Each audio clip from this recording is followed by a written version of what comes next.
With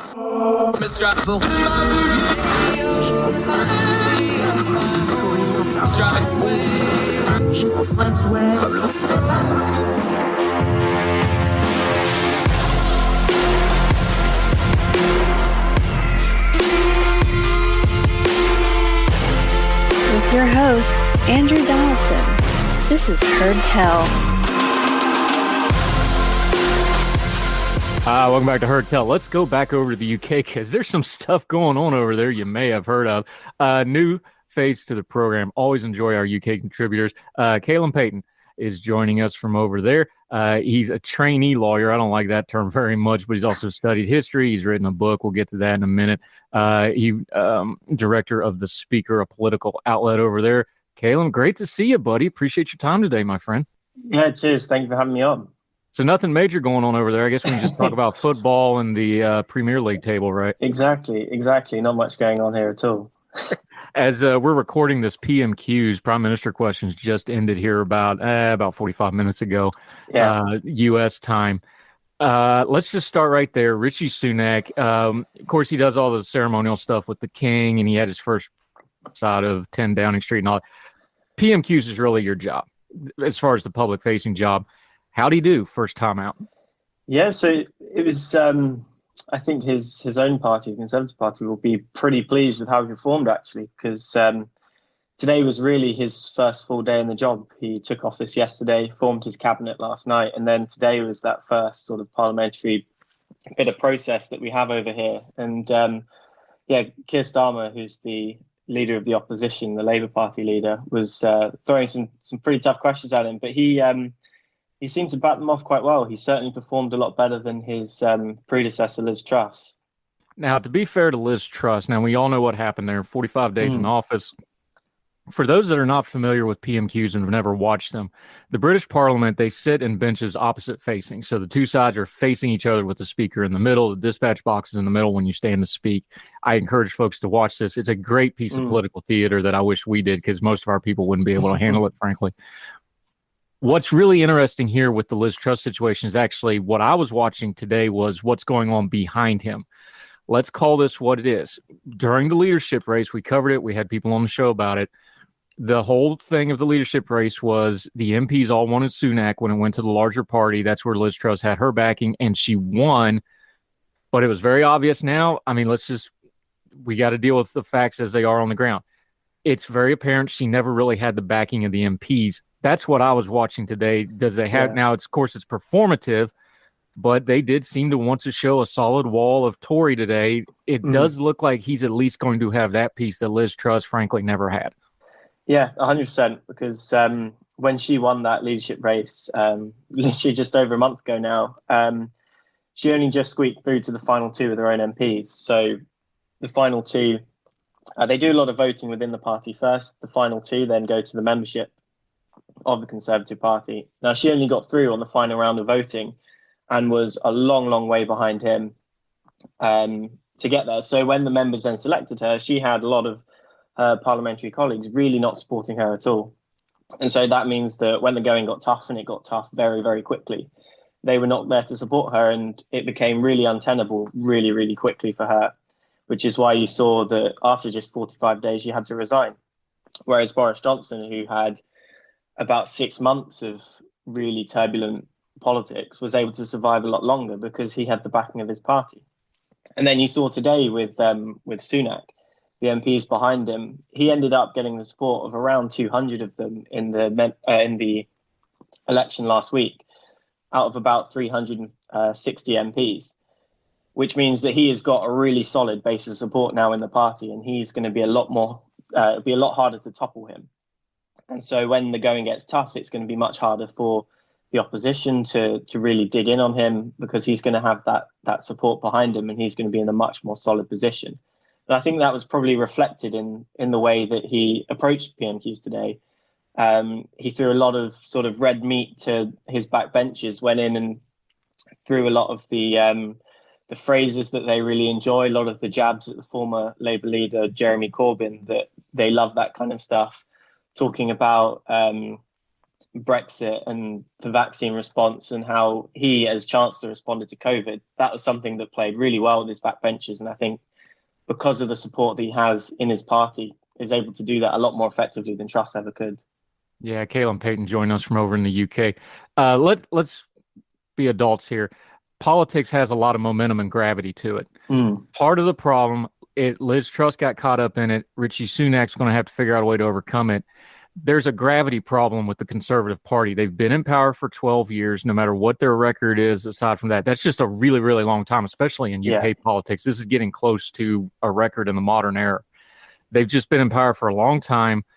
The last election was, of course, the Boris Johnson, which he, endlessly told us about his mandate. He's gone, so that's gone. There's going to be continuous cries for a general election. There's some gravity stuff besides the politics, besides the economic crisis, besides the political chaos of the last 60 days. This is just going to be a steep hill to climb before you put anything else on it, just because of the gravity of the current chronology of what's going on with the Conservative Party right now, right? Yeah, 100%. Because unlike in the States where your elections are fixed every 4 years, we have sort of a window where election has to be held. It has to be within 5 years, but the government basically gets to decide when that election is. So we've got a bit of a weird situation at the moment where our government's in quite a weak position because of the turmoil of the last month and a half, but really it's been going on a lot longer than that.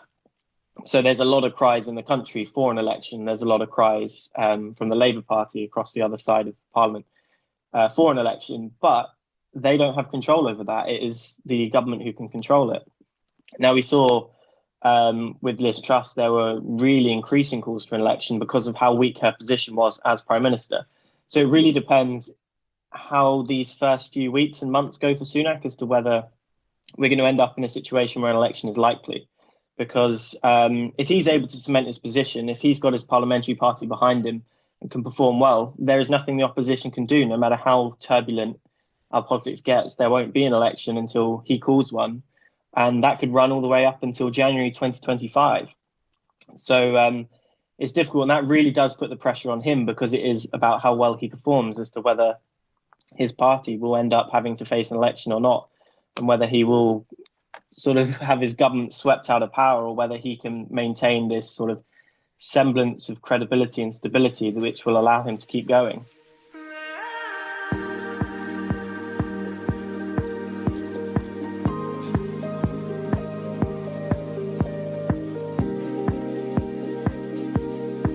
Vacation starts with VA. One thing you'll love about your trip to Virginia is that you'll never have to settle for one thing. All that you love is all in one trip. Start yours at virginia.org.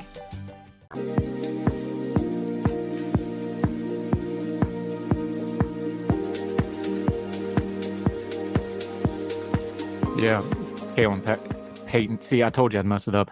Caleb Payton joined us from the UK. You were writing in 1828 about this. You broke it into two parts like I did, and everybody, pretty much everybody. Look, there's the economic crisis and political crisis. We're talking the political crisis, so let's just stay on that for just a moment. You talk about, Rishi Sunak mentioned it this morning, the manifesto. Are they going to have to shift gears policy-wise? Because I know the Liz Truss stuff. Look, politics and policy and optics all go together. The optics were so bad with Liz Truss when they did. We call it a flip-flop. Y'all call it a U-turn. You had a great line in this piece where you said the handbrake turn. That's a drifting reference for those of you from Logan that don't know what that is. That really hard, just when you just completely reverse yourself. Even if you're completely right on the merits, that's just, it always looks bad. There's no real recovery from that. What's Sunak's first, like, he needs some layups here, just political strategy wise. He needs like a couple of easy wins, something to kind of get some momentum going. Are there any on the board right now, a couple easy things he can maybe try to get done? Yeah, so this is ultimately, I think, where Liz Truss failed, is that she started to pursue this economic agenda, which she didn't have any kind of mandate for. She veered so far from that 2019 manifesto that you mentioned, that even her own party were like, what is going on here? This isn't what we're elected on. This isn't what we want as a party. Now, Sunak yesterday in his first speech as Prime Minister immediately came out and said that his mandate is rooted in that manifesto, so that he's going to stick by it and he's going to really implement the politics and the policy that was contained in that manifesto. So I think in terms of the low-hanging fruit, the first thing is to reverse most of what Liz Truss did. Now, his chancellor did that last week. He's already reversed all of the tax cuts that Liz Truss had tried to implement. But also, he's now signalled that he's going to go further and reverse a lot of the sort of environmental policy that she was trying to implement. So, for example, she tried to reverse the ban on fracking. Now, I know fracking is very popular in the States, but we've got obviously a very different geography to you. We don't have sort of that vast space where you can frack safely. Most of our fracking sites are within, I believe, 10 to 20 miles of a residential area, which obviously causes problems for sort of ground shimmers and subsidence and things like that, which can obviously damage people's homes. So that was obviously incredibly controversial because a lot of the areas where fracking tends to take place in the UK were constituencies with Conservative MPs. And so immediately Sunak has reversed that policy of Liz Truss and re-implemented that ban on fracking, which certainly for a lot of Conservative voters and for a lot of his own MPs is an incredibly popular decision that he's taken.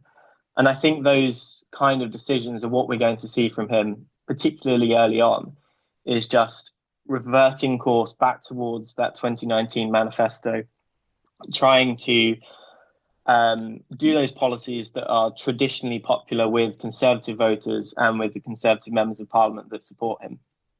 Yeah. Let's talk about the economic crisis for just a second. Yeah. Look, a lot of this is outside everybody's control. We just did the chart 2 days ago on our show. Inflation is a worldwide problem right now. Of course, the war in Ukraine is driving part of that. Part of that is just trends and cycles. You know, economics has a circadian rhythm to it of up and down, and this is just a down. It's worldwide right now. The problem with something like inflation and an economic crisis like the war in Ukraine, which caused an energy crisis, is it exposes what was already there. Yeah. Rishi Sunak, when he was Chancellor to Exeter, or however you say that crazy word y'all got over there. Exchequer, when he was Chancellor, he talked about this openly. I don't think he'll talk about it quite as openly as Prime Minister because, frankly, he can't politically. He talked about it. He's like, look, we've got economic mess that we haven't dealt with in many, many years. And then when you have a crisis, all of a sudden those fault lines become really big canyons. Now, he's not going to talk that bluntly now that he's Prime Minister, but that was his role for a long time. He's a very smart individual. He's done very well for himself in business privately. How's he addressed this in a way of going like, look, there's some just math here that's bad. And this is going to be bad. The UK recession that's coming, they're talking about this thing maybe being 18 months to 3 years. This is not going to be a quick fix no matter what. How does he communicate that bluntly while still giving people hope and still not politically giving people like, hey, we're going to work on this, but it's going to take time? That's a heavy lift for anybody, a brand new PM. That's a really steep hill to climb, but that's what he's got to do, isn't it? Yeah, well, what's interesting is that, so in the summer when Boris Johnson first resigned, we had a much longer leadership contest, which was about 6 or 7 weeks long. And he spent the entirety of that leadership contest warning what is happening in the UK economy and also what would happen if Liz Truss implemented the economic policy that she was pursuing. And you saw him say that in his first speech once he accepted the leadership and again today in PMQs, that we are in a very, very difficult economic situation, but he's gained credibility for spending that first leadership campaign, which he ultimately lost, talking about those issues and explaining exactly what's going to happen if we pursue a Liz Truss style economic policy. So he can now take office in a much stronger position and say, well, I thought this was going to happen. I told you this was going to happen. And I told you the type of policy we need to get out of it. And so he's now standing quite legitimately on a platform where he can say, we do need to increase taxes. I know it's going to be painful, but that's what we need to do to sort of settle the UK economy. And so as much as it's going to be very difficult, and I think it will be politically painful for him, the Liz Truss era was so bad, and he was the one that was, more than anyone else, warning about what might happen ahead of time. He's now in a position where he can implement what would generally be incredibly unpopular tax rises or spending cuts, but have a greater legitimacy to do it, and probably have greater support in doing it because of how bad that Liz Truss era went.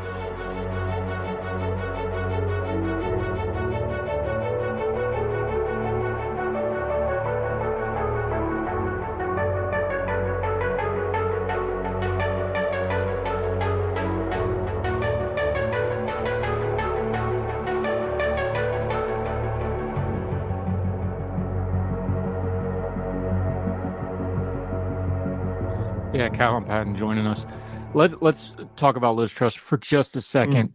I don't want to do the legacy thing because it's not fair, because she was kind of set up to fail, and then she perpetuated that with some really bad decision making, not understanding the room that she didn't have the support to go big, and then going big.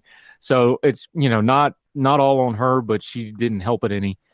Yeah, I know you mentioned Neville Chamberlain writing about it, but these things are complicated when you go back in history, because Neville Chamberlain gets all the mess for the appeasement stuff, but he also built up the RAF, which ended up saving Britain. So these things have layers to it. When we get a year or two away from the Liz Truss thing, what's the lesson going to be? Is it a political lesson? Is it a backroom politic lesson? What do you think's going to be when they teach this in political theory in a year or two from now in university? Yeah. What do you think they're going to be saying about that era? Not so much her personally, but like, hey, this is an anomaly in British history. How do we keep this from ever happening again? Yeah, I think probably two main lessons we'll be taking from it. One is an economic one. It's that you may believe in an ideology very strongly. You may quite rightly think that we should be cutting taxes, which is obviously not an unpopular opinion. However, you have to be wary of the economic climate that you're in, and understand that just because you believe something and you think it's the right idea doesn't mean that it's the right time for that kind of policy and that kind of economic policy.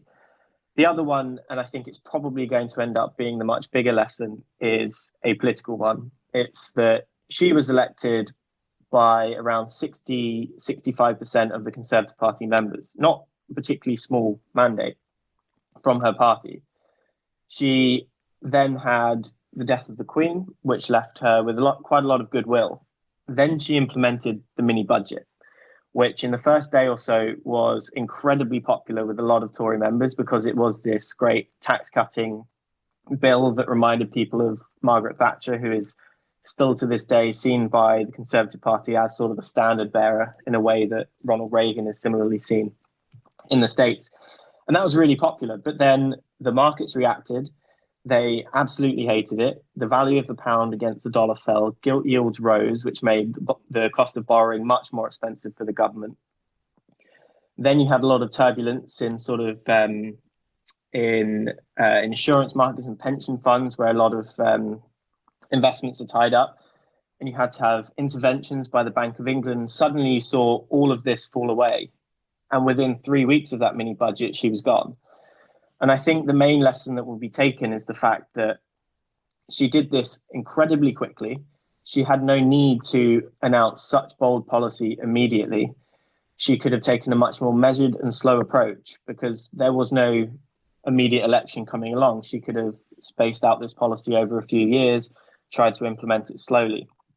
In much the way that Thatcher did, it took her about 5 or 6 years before she went really, really bold. She waited for the economic conditions to be right. Truss went really quickly, really, really heavy on sort of the ideology of tax cutting without any kind of thought for whether that was appropriate for the moment. But I think even more significant is that she refused to take any kind of advice that suggested that might not be appropriate. She sacked the top civil servant in the Treasury just before the budget. She didn't speak to the Office of Budget Responsibility, which basically oversees a lot of these budgets and makes sure that they are sort of fiscally prudent and the right thing for the economy at that time. And so the fact that she ignored a lot of these things, pushed ahead really quickly without any kind of thought or ongoing plan, is the ultimate failure of her premiership. And I think that's probably the major lesson that people will end up taking from it.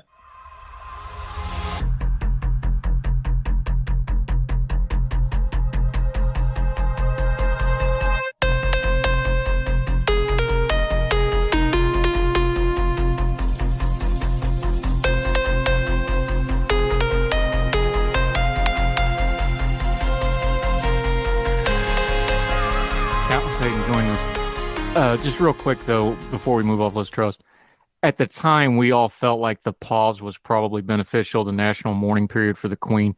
In retrospect, was it really a bad thing for her? Because it seemed like it avalanched the whole thing. Maybe that stopgag, instead of being a respite, it just dammed everything up, and then it just avalanched after it. In retrospect, is that an accurate assessment, you think?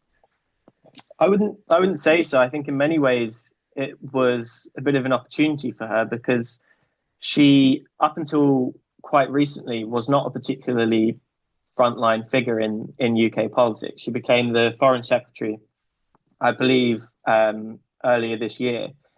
And so that was her first real big exposure to the public. But still, she wasn't particularly well known. So when she took office, that was her opportunity to define herself to the public.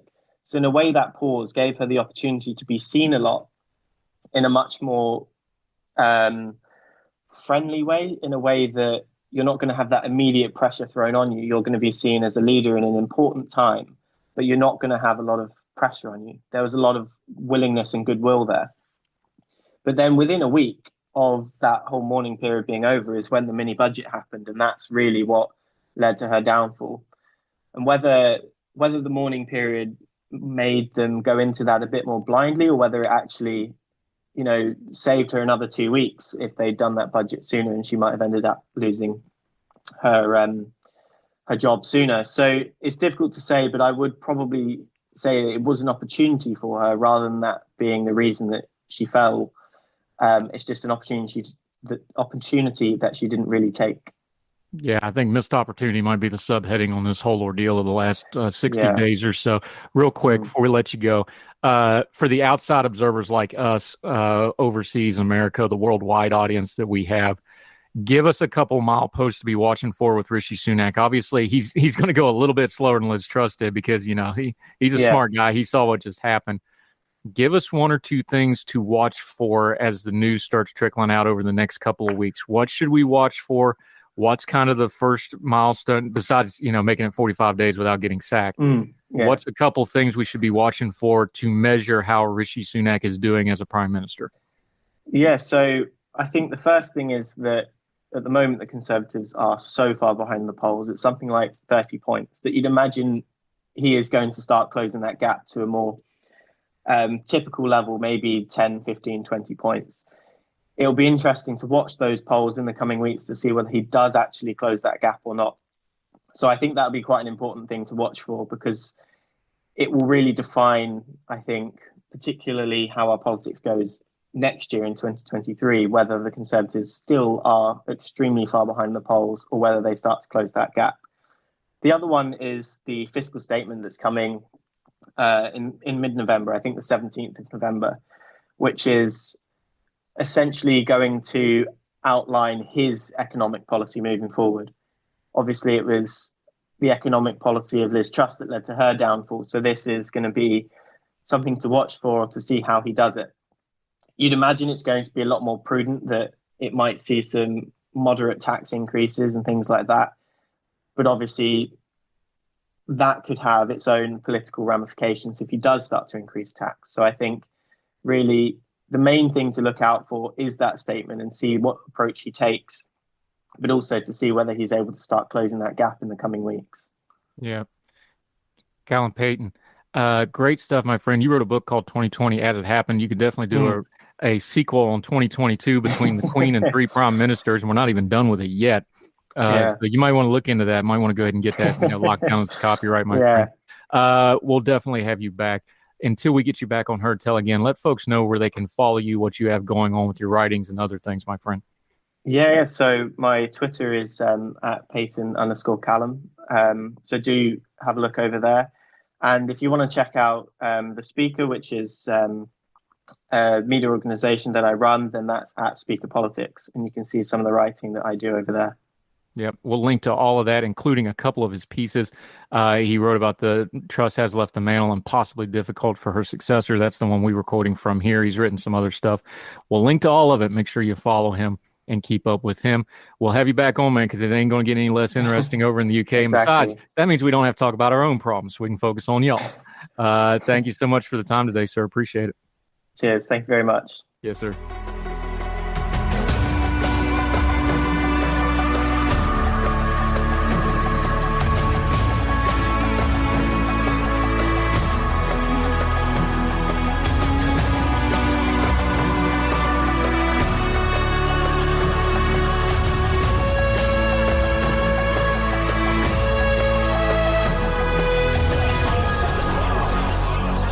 Oh, welcome back to Herd Tell. Okay, he hadn't been here in a minute. He's been busy with other stuff, but we're thrilled to have him back. He's one of them lawyer type people, but he's doing God's work as a public defender by choice, doing great work with that. We're thrilled to have him back. Zeke Webster, welcome back, buddy. Hey, Andrew, good to be here.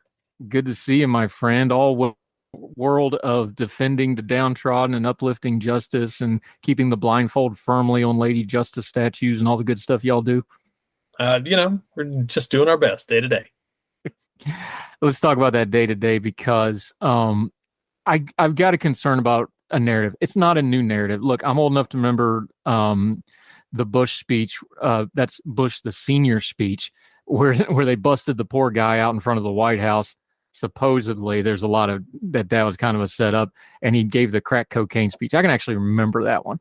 Okay, I remember the crime bill in '94. Okay. Crime out of control is just something that comes up every election, especially when there's other things like the economy going, things like this. We're having one of those crimes out of control type election narratives. You're on the ground, though. You're on that front edge of the legal system, public defender. I know what the stats say. Day to day in the courthouses, the people that actually administer the justice system, does it feel like an epidemic where you guys are at? Just give me a little bit more perspective outside of the narrative and what folks are seeing online. No, I mean, I haven't perceived any kind of connection at all between the way in which like the amount of crime that exists in the world is described on Twitter or on the cable news or whatever it may be and what I experience day to day. I mean, I always feel like I've got a full docket, but that's just the nature of, how many positions are created and how much funding is there and so on and so forth. But the one thing that I think is important to keep track of when we're talking about like crime, how much crime is there and this, that, or whatever, is that I think that there's some sorts of crimes where it's very clear, like what it is and what it isn't. I mean, the most classic is murder, that if there's a dead body on the ground, there's a dead body on the ground. And there's, and you can have a lot more certainty that, some kind of a homicide has occurred. Somebody got killed, and we can measure that clearly, from year to year, from month to month, from place to place. But there's a lot of other things where how much crime you find depends upon how hard you're looking for it. So, for example, if we're talking about, drug possession or some charges related to guns or some property crimes, I mean, there's a whole question of like how much are the police looking for? Where are they looking? What is considered a crime? What is considered a misdemeanor? What is considered a felony? And those numbers sometimes say a lot more about what police are doing or what the government currently thinks is important than they say about what is actually happening in people's lives and who actually is being victimized by this or that or whatever it may be. And as far as, are things out of control? Are things better, worse, whatever? I mean, in my experience on the day-to-day, you couldn't tell really one thing or the other. It's just, cases come in, cases come out. It always feels like there's more cases coming in, but you wouldn't be able to say anything about the larger picture. Yeah, Zeke Webster joining us. For the naysayers who's maybe going like, well, it depends on where you work in a city that's somewhat known to have some violent crime from time to time. So people can just kind of put that to the side. You get all of it where you work at. But even looking at the statistics just from your own city, the crime rate for violent crime is about an 8.6 per thousand residents. The property crime is 38.9 per thousand residents. This is pretty consistent. The murder rate nationwide is going up, especially in urban areas. That's undebatable. But that's also still comparatively, not that those aren't terrible things, not that doesn't need to be dealt with and handled. There's all this other crime too. Is this a social media thing? Is it if it bleeds, it leads news media thing? They've always fascinated. Is it the true crime genre that has exploded? Why is it that we focus on that murder stuff, but the vast majority of the criminal code system is tied up in things like property crime, misdemeanors, other felonies? That's the bulk of what is actually technically crime that's going on, right? Yeah. And I think that a lot of the ways in which we get our perception of like what is going on out there, how much crime there is being driven by people that have some kind of an incentive to portray the world as more dangerous than it is. Now, I mean, I think it's fair to say that, like, based on international comparisons, the United States has a higher level of violent crime and certainly a higher level of gun crime than a lot of other places. We definitely have a higher level of crime and violent crime than we want. But taking the big picture, crime of all varieties the rates of all types of crime were much higher in the 80s and early 90s than they are today. We had the good fortune to live through a very long, sustained nationwide decrease in the rates of pretty much everything. And now we are experiencing a increase. We still haven't gotten anywhere near where we were in the late 80s and early 90s. That doesn't mean that it doesn't matter. That doesn't mean that it's okay for, any of these sorts of things to happen, but it doesn't mean that things are necessarily spinning out of control in the way that you might feel like they're spinning out of control if you're entirely basing it off of true crime podcasts and cable news. Yeah, Zeke Webster. Here's my problem. I think we have a narrative problem. I think a lot of our political problems start with nomenclature and rhetoric. I talk about this pretty much every show we do. Part of the nomenclature and rhetoric with crime is so many people. I've done it too. We've all done it. You've probably done it. You get that one case that just eats you up, like, God, just put this guy under the jail, right? The thing about crime is, though, we have all the data in the world. Just throwing people in jail doesn't actually do anything to the crime rate or to deter crime. In fact, the opposite is true, is we usually end up making more criminals than we solve. So how do we start changing the narrative and the nomenclature and the rhetoric of, well, when the crime rate goes in, we just need to crack heads and throw more people in prison, because that's not actually working. And in fact, we see now with things like, we've got all the data from the 94 crime bill. It came up during the last election. It's going to come up that we can look back on now like, no, that it may have solved a few problems. It may look good on TV. It actually created a whole lot of problems as well. I mean, the one idea that I wish would get farther out there is that I don't think that being a criminal is a thing that somebody is. It is a thing that somebody does. It is an act, right? And I think that there's a common notion out there that, there's a set of people that are criminals, that are dangerous, that don't obey the law, don't respect the rights of other people, and that the solution to the problem of having criminals out there is we got to find them and we got to get rid of them, either through the death penalty or put them in prison or whatever it may be. And I just think that is a fundamentally flawed premise. I think that the vast majority of people that commit crimes, even sometimes very serious crimes that cause very real harm to other people, are responding to some combination of the situation they find themselves in, the ordinary, human weakness that we all have, addiction, mental illness, this and that, and what have you. And I think that we have kind of fixated on jails and prisons as a solution, without much in the way of evidence that they actually accomplish what they're supposed to accomplish. And, this isn't always the case, but a very, very many people that do commit crimes that are people who have something going on in their life that could be addressed or potentially could maybe even be fixed. And I think in my experience, it's very common when you see somebody that's a recidivist that keeps getting arrested over and over again, that keeps getting imprisoned over and over again. It's very, very common for that person to be somebody with some kind of a mental illness or an addiction component and why they're doing what they're doing. And very many times, you can get, if you approach the situation from the point of like, well, what help does this person need?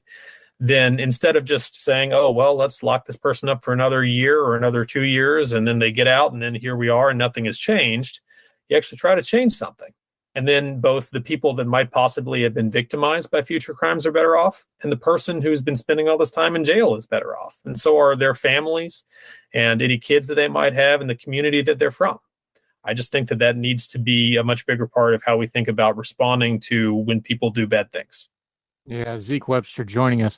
Of course, that's a hard sell because it's easier to just say, punish, punish, punish. The problem is we're doing all the punishment. There is very little rehabilitation that goes. You've seen all the stats. Part of the problem, and as I've evolved a little bit on the criminal justice system. Part of the problem we've got going on now is, and you're on, I hate to say entry level, but lack of a better term for the common person that's not a lawyer, entry level. misdemeanors, crimes that involve fines, crimes that involve you got to go to a court appearance, but it may get drug out, this kind of stuff. What's happening too often, though, is this becomes some kind of a snare trap where people start getting caught up in the system and they got to start paying fines and then they got to start dealing with the court systems. And too often that actually leaves people worse off than before, and it gets them sucked farther into the system instead of dealing with them and putting them back out into society in a more functional way. Is it an overreach to say I think too much of our criminal justice system problem is our criminal justice system is making more criminals than it's solving crime? No. And I mean, to be even more cynical about it, I'd say that the dirty little secret of a lot of misdemeanor and traffic courts is that often those courts make money for the government. That you have situations out there where there, where police are directing like traffic enforcement and things like that, not with the intent of keeping people safe, but with the intent of bringing in revenue so that you don't have to raise local property taxes or things like that. And, it's part of it is that it's a very like chaotic, decentralized system with a lot of different people playing in, and, you're in the situation of trying to turn around the proverbial oil tanker, 1 degree at a time. But yeah, I think that the kind of retail level day-to-day crime and punishment story is very often one where you make it harder for people to hold down a job. You make it harder for people to stay in an apartment or keep custody of their kids or whatever it may be. You don't actually make it any easier for the situations that sometimes give rise to criminal behavior to no longer exist.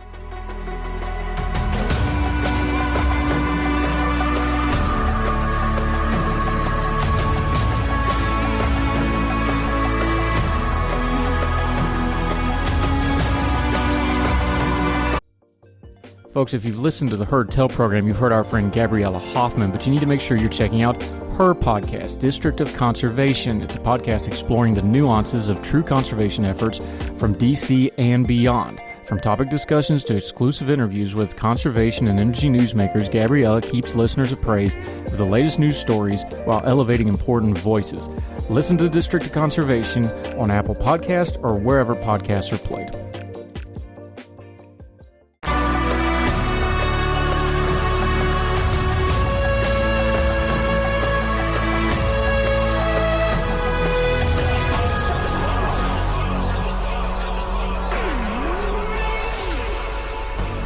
Yeah, and part of this too, Zeke Webster joining us, I think we need to separate violent crime from other crime, because obviously somebody that's a violent criminal, that's a different beast. But then when you have all these other crimes, too often we just conflate them as crime and we need to punish crime. A lot of this stuff is just behavioral type stuff. They either had a bad day, they made a bad decision, kind of like you were talking before. They had some kind of outside circumstances that put them in a bad situation. Doesn't mean they're not culpable. Doesn't mean they don't need to make restitution either financially or with some kind of a jail term. But I think we conflate those two things way too much, because what happens is if you keep one of those nonviolent people in the system long enough, you're going to make them violent. And we've got the data to show that. I think this is something that needs to be talked about more. I know there's the trope about, they go to prison and they become a criminal. There's the line from Shawshank that's famous, I had to go to prison, learn how to be a crook. There's actually a lot of truth to that, and we're paying for it as a society. We're paying for it as a government. It's expensive to make a career criminal in the criminal justice system, but that's what we're doing too much of. Yeah, and I mean, the one other thing I would jut in with is that, we have, I think that it's worth making a distinction between, violent crimes and like lesser property crimes, things like that. But I think there's a whole other category of crimes that it's not even necessarily something that would always be considered a crime at all. I mean, I would say that I have a tremendous number of cases that I work right now.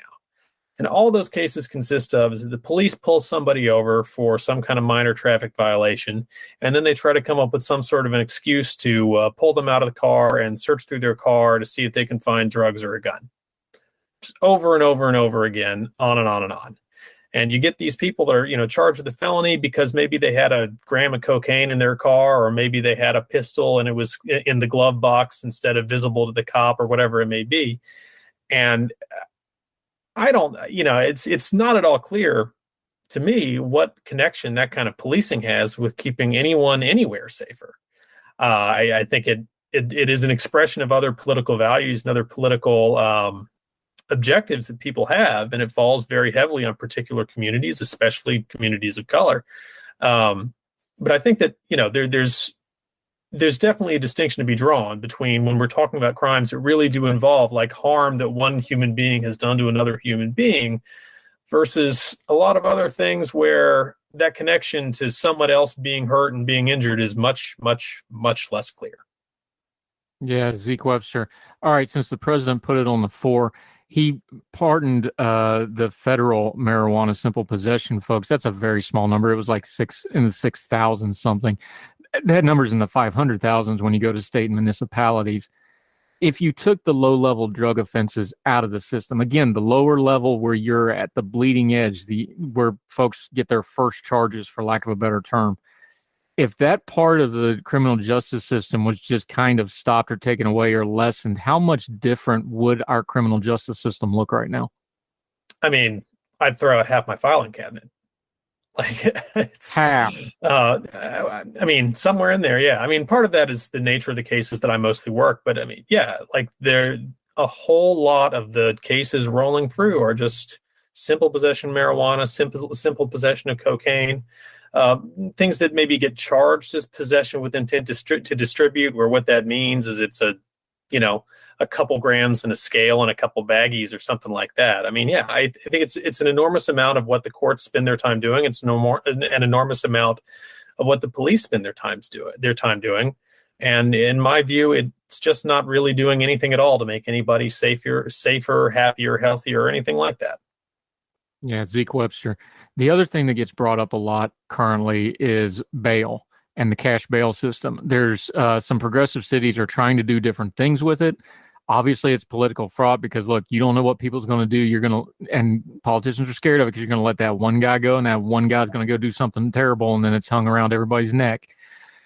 Is there some practical bail stuff that we could do? Because obviously the money system, you've got, disproportionately folks that are on the lower income scales that probably don't have the money to do cash bail in a lot of cases, which makes them wards of the system when they probably don't need to be otherwise.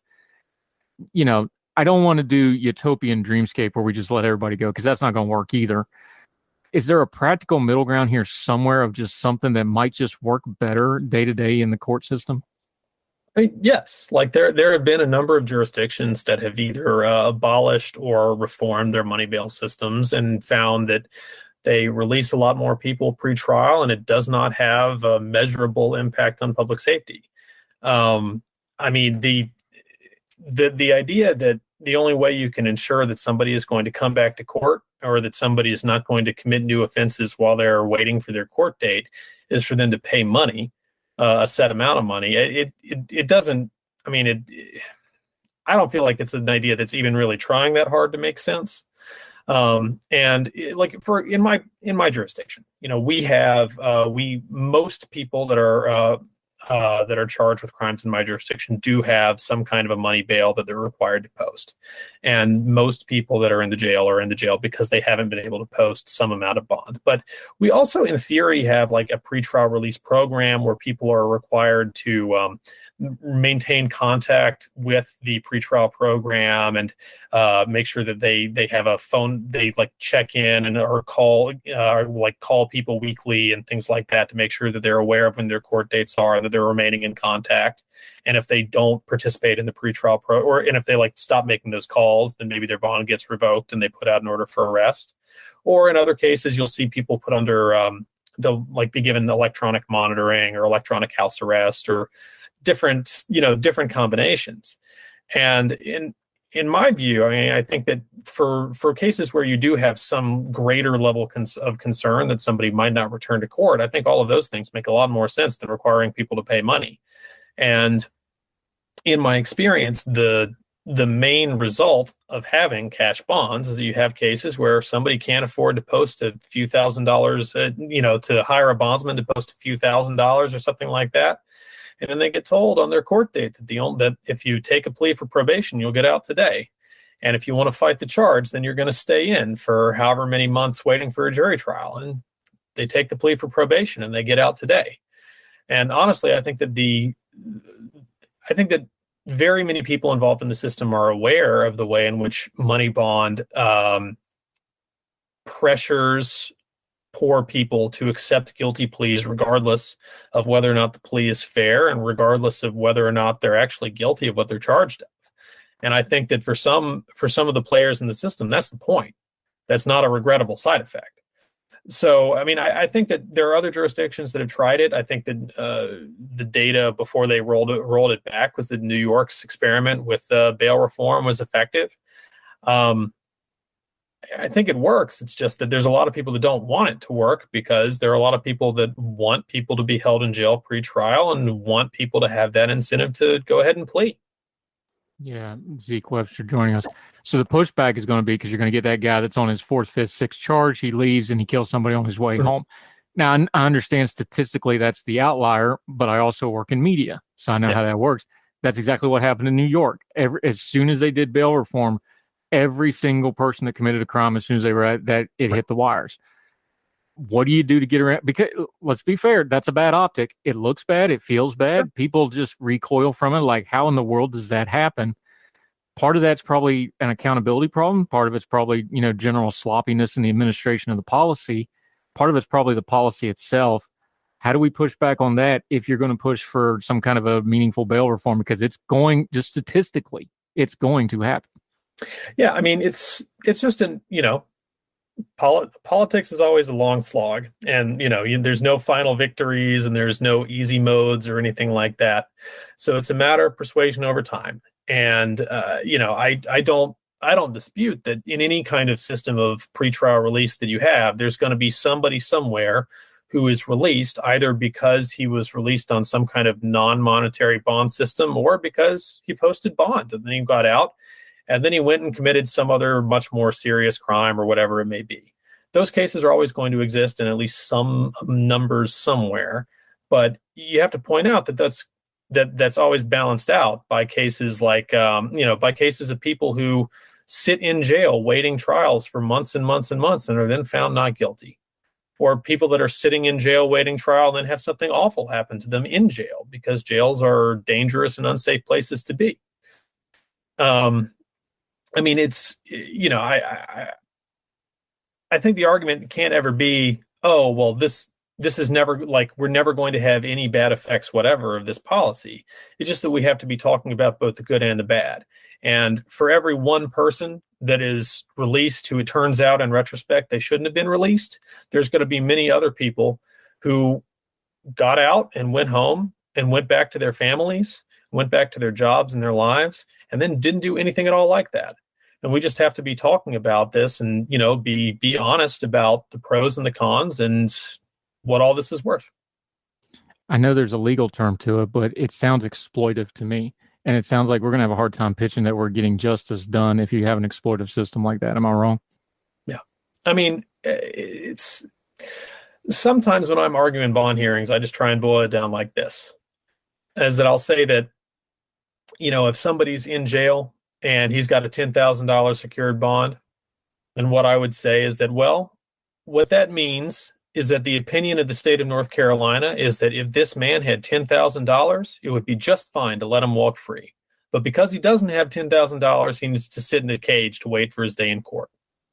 And in a country where we at least say to ourselves that, we're all created equal, we all have equal rights, and that your access to the justice system shouldn't be determined by how rich or poor you are, I just think that the logic of that can't stand, right?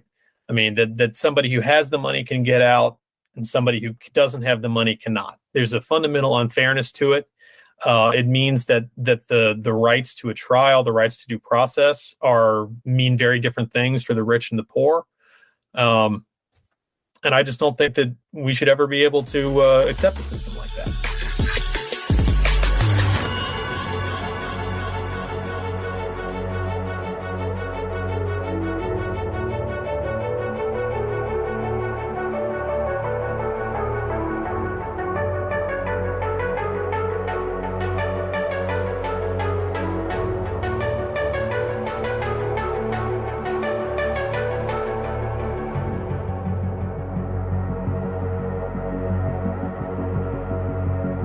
Yeah, Zeke Webster joining us. My problem with it is, and this is more philosophical than legal, so, this is going to be a little, pie in the sky, but it needs to be discussed is, my problem with it is, it's not just, there's no such thing as the system. I understand there's a system, but the system's like the media. It's like, whatever other, that's a group of people. I think we'd say the system and let people off the hook instead of having accountability about it. And then the other part about the accountability of it is nobody wants to do anything other than blame the system, and you never get the individual people doing what they could be doing. This is not people versus the system. This is the government and entrenched people in the government versus people that are not in the government. And that's an unfair fight no matter what you do, unless you have a whole bunch of money and you can fight it. And then they usually leave you alone because now they're the ones without the resources, as we've seen with like the IRS cases. That's the imbalance that, above all the rhetoric, above all the other things, that's what really bothers me is we don't see law enforcement and criminal justice. That's the enforcement wing of government. And government versus the average person, especially somebody that's poor or in a disparate group or whatever the case may be, that's never going to be a fair fight. If they don't have the law on their side and they don't have some consideration under the law, people don't have a chance. Absolutely right. Absolutely right. I don't really have a lot to add other than I agree. I'll just nod my head over here. It's one of those things I find frustrating the more I study it. And the more, I'll be honest, I didn't think about it a lot until somebody was really close to me and fair to me, had to do a prison sentence that was unjust. And I saw all the hoops they had to jump in through. And I saw, the crap they had to deal with. And it's like, this stuff ain't fair. And not everybody has that experience, but they should read about somebody that's had that experience and at least have some empathy. I'll end this with that. How do we have a better conversation about this? Because the hardliners are always going to point to the worst case murderers and criminals and say, yes, these people are, subhuman animals, which that's still too far, but you understand what they're saying. How do we change the conversation then to, no, most of the people in the legal system are folks that have made mistakes, have got caught up in it, but we still need to have some fairness in here in adjudicating what price they do owe society as a whole? I mean, I just think it's always important to talk about the specific stories of the people that encounter the system in that way. That when we're talking about these numbers and about like low level crimes versus high level versus property crimes, fundamentally it's people that wind up getting put in jails and prisons every day. People that get taken away from their families, from their neighborhoods, from their communities, from their brothers and sisters and mothers and fathers and children and so forth. And I think that there are a lot of structural reasons that we tend not to see that story as much as we tend to see the story of, serial killers and high profile crimes and so on and so forth. But that's the much more typical story of what the criminal legal system is doing on a daily basis. And I just think that it needs to be more of an emphasis because it's the bigger part of what the government is actually doing in people's lives on the day to day. And when you're looking at it just as people trying to live their lives and then they have an encounter with the police and they wind up in a cage, it strikes very differently.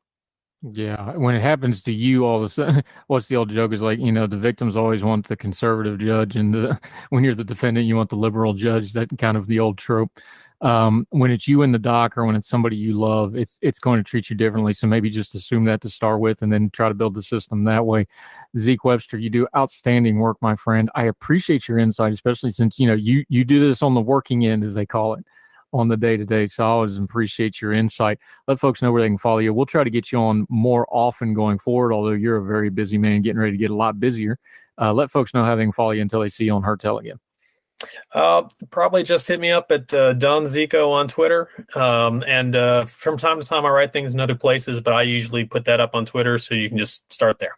Yeah, he's a great writer. We need to lean on him to get back to writing once in a while, at least occasionally, because you do good work, sir. I appreciate your time. Zeke Webster, thank you, sir. It's been a pleasure. Thank you.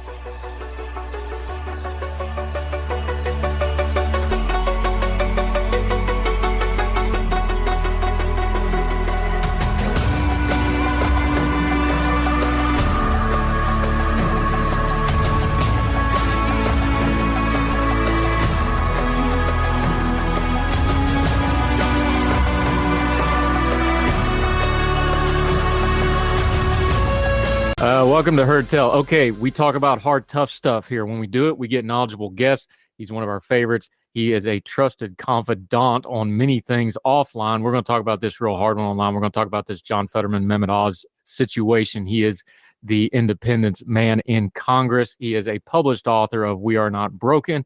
Great book on autism. If you haven't got it yet, pause this, go over to Amazon, order it real quick. Read that thing. It is an outstanding book. The new version's coming out. Eric Garcia, how are you, my friend? Doing okay. Thank you. How you doing? I'd rather not talk about it. Let me just summarize this situation. I hate how this primary's played out. I hate how the people backing these two candidates have conducted themselves. I don't like how the candidates themselves have conducted themselves. I don't like the situation. I didn't like the debate. I didn't like how it was handled. I really didn't like the reaction to it. I hate everything about this situation. Did I accurately summarize the situation as we see it with the U.S. Senate Pennsylvania race? So let's put some things out there. I think that already this was going to the reason why so many people with disabilities had a visceral reaction to the way the commentators did is because they'd already framed closed captioning in a really bad way. Plenty of people, literally, I was at Vanderbilt University 2 weeks ago. That was when I got on. That was I was giving a presentation and it had closed captioning because there are some people with developmental disabilities. So I think that there was already that framing that made things rough. I think the other thing is that this is a community that has historically not been treated that well by the press. So let's get that out of the way. Second, I think that the press did a lot of terrible things, covers disability pretty terribly, I'd argue, because if you remember, any time that, and my friend Rebecca Coakley always says this, anytime Trump did anything bad, they would say, oh, he can't drink water the right way, or he can't go down the stairs, when like plenty of people with disabilities do that. So let's just let's put that out there. Let's also talk about the fact that the way that the moderators talked about disability wasn't necessarily the best, talked about closed captioning wasn't necessarily the best. And then let's also just talk about how Fetternman was in a lose-lose situation regardless, because there would be people who would always judge him if he went on and did the debate, and there would be people who would judge him if he was not on if he skipped it. And let's also talk about the fact that Oz was not, it's really, I understand, and this is why I say this, is that debates are inherently, like, I think that in a lot of ways, debates just are a bad medium for people to make their decisions. And most people have already made their decisions already by the time debates happen. But Oz, while many people had concerns after the Fetterman debate, while many people in the Democratic Party and even a lot of Republicans, Oz didn't do that great in the debate either. That clip about him on abortion, and he came off as a little snide, and he dodged a lot of questions. So let's put all those things out there. This is not a good situation at all. No, and I'm going to set some parameters real quick, because you and me talk all the time, so we don't need it. But for the audience, we're not going to do any diagnosing of medical conditions here. That is not, because we don't know how to do that. He had a stroke. We're going to leave it at that. You want to go do WebMD on your own time, you can do that. We're not going to do that. That's not what we're going to do here. Well, everything that Eric just said really didn't have anything to do with Fetternman himself and his performance. That's just background stuff of why people with disabilities. And we're going to touch on that in a minute, because Fetterman's getting avatared, and that needs to be dealt with too. So we're going to talk about that in a second. Okay. But we're not going to do diagnosis. We're not going to get into that sort of stuff. Yeah, it'd be malpractice to do otherwise. No, because and Oz is he's a charlatan, but he is a doctor. So, let me lay something on the table right up front where I'm coming from, because bias is on the table. We know you've written extensively about disabilities. It's a community you are not only covering, but also a part of. Yes. That's your biases. Here's my biases. Before anybody wants to know, because I don't talk about this a whole lot, I've had a TBI. Okay. Yes. So people are like, well, you don't know what it's like. Yeah, I kind of do, because I remember walking into work after 3 weeks off with half my face drawn up and full right side paralysis, with my arm across my chest with that stupid little squeeze ball for weeks and weeks and weeks, until I did enough rehab to get my arm straightened back out. And I remember the look on and I'm the supervisor, I'm the boss, right? I remember the look on these 18, 19-year-old kids' face, with my face all drawn tight, and I can't talk right because I'm talking out of the side of my mouth. I'm doing OT, I'm doing PT. Look, Yeah, I've been there. Okay, so I can at least empathize, sympathize, whatever term you want to be in. It sucks when you can't talk correctly and everybody's looking at you like you're a freak and there's nothing you can do about it because something in your brain went wrong because of, in my case, it was previous trauma, and then they probably had some kind of a situation that made it worse that they're not sure of, but that's a long story for another day. So those are the biases on the table. I know what it's like to stand there and everybody stare at you. Yes, I've done that. Okay. Yes. Here's the whole thing that I want to start with him. Let's go in chronological order because there's a lot of mess here. There is. So 3 days before the primary. Yeah, like 2-3 days before the primary. Back in May, Fetternman basically disappears. Turns out he's in the hospital, and then they announced that he had a stroke. You already touched on it, so I just want to start right there. I understand it's a political campaign.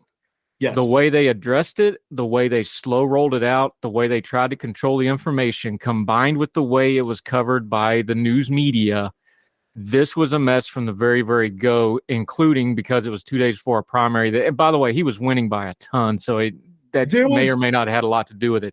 Yeah. So this was bad from the go.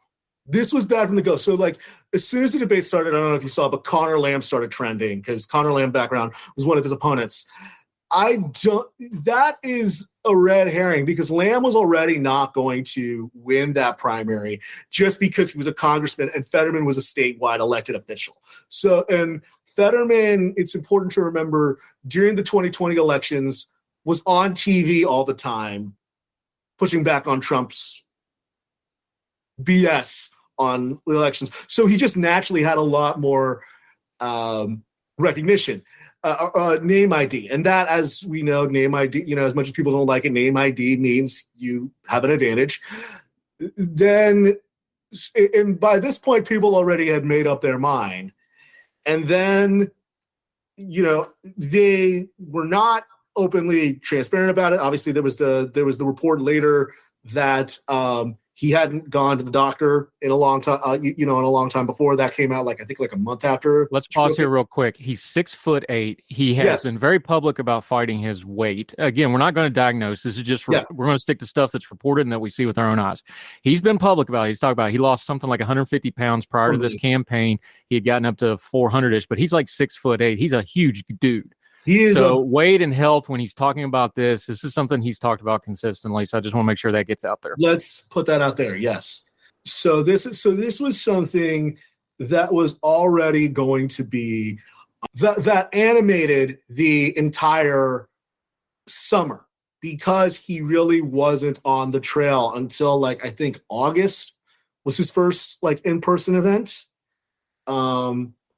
So that was so this was already, so this animated how the campaign was already going to be. And at the same time, there was already, I think,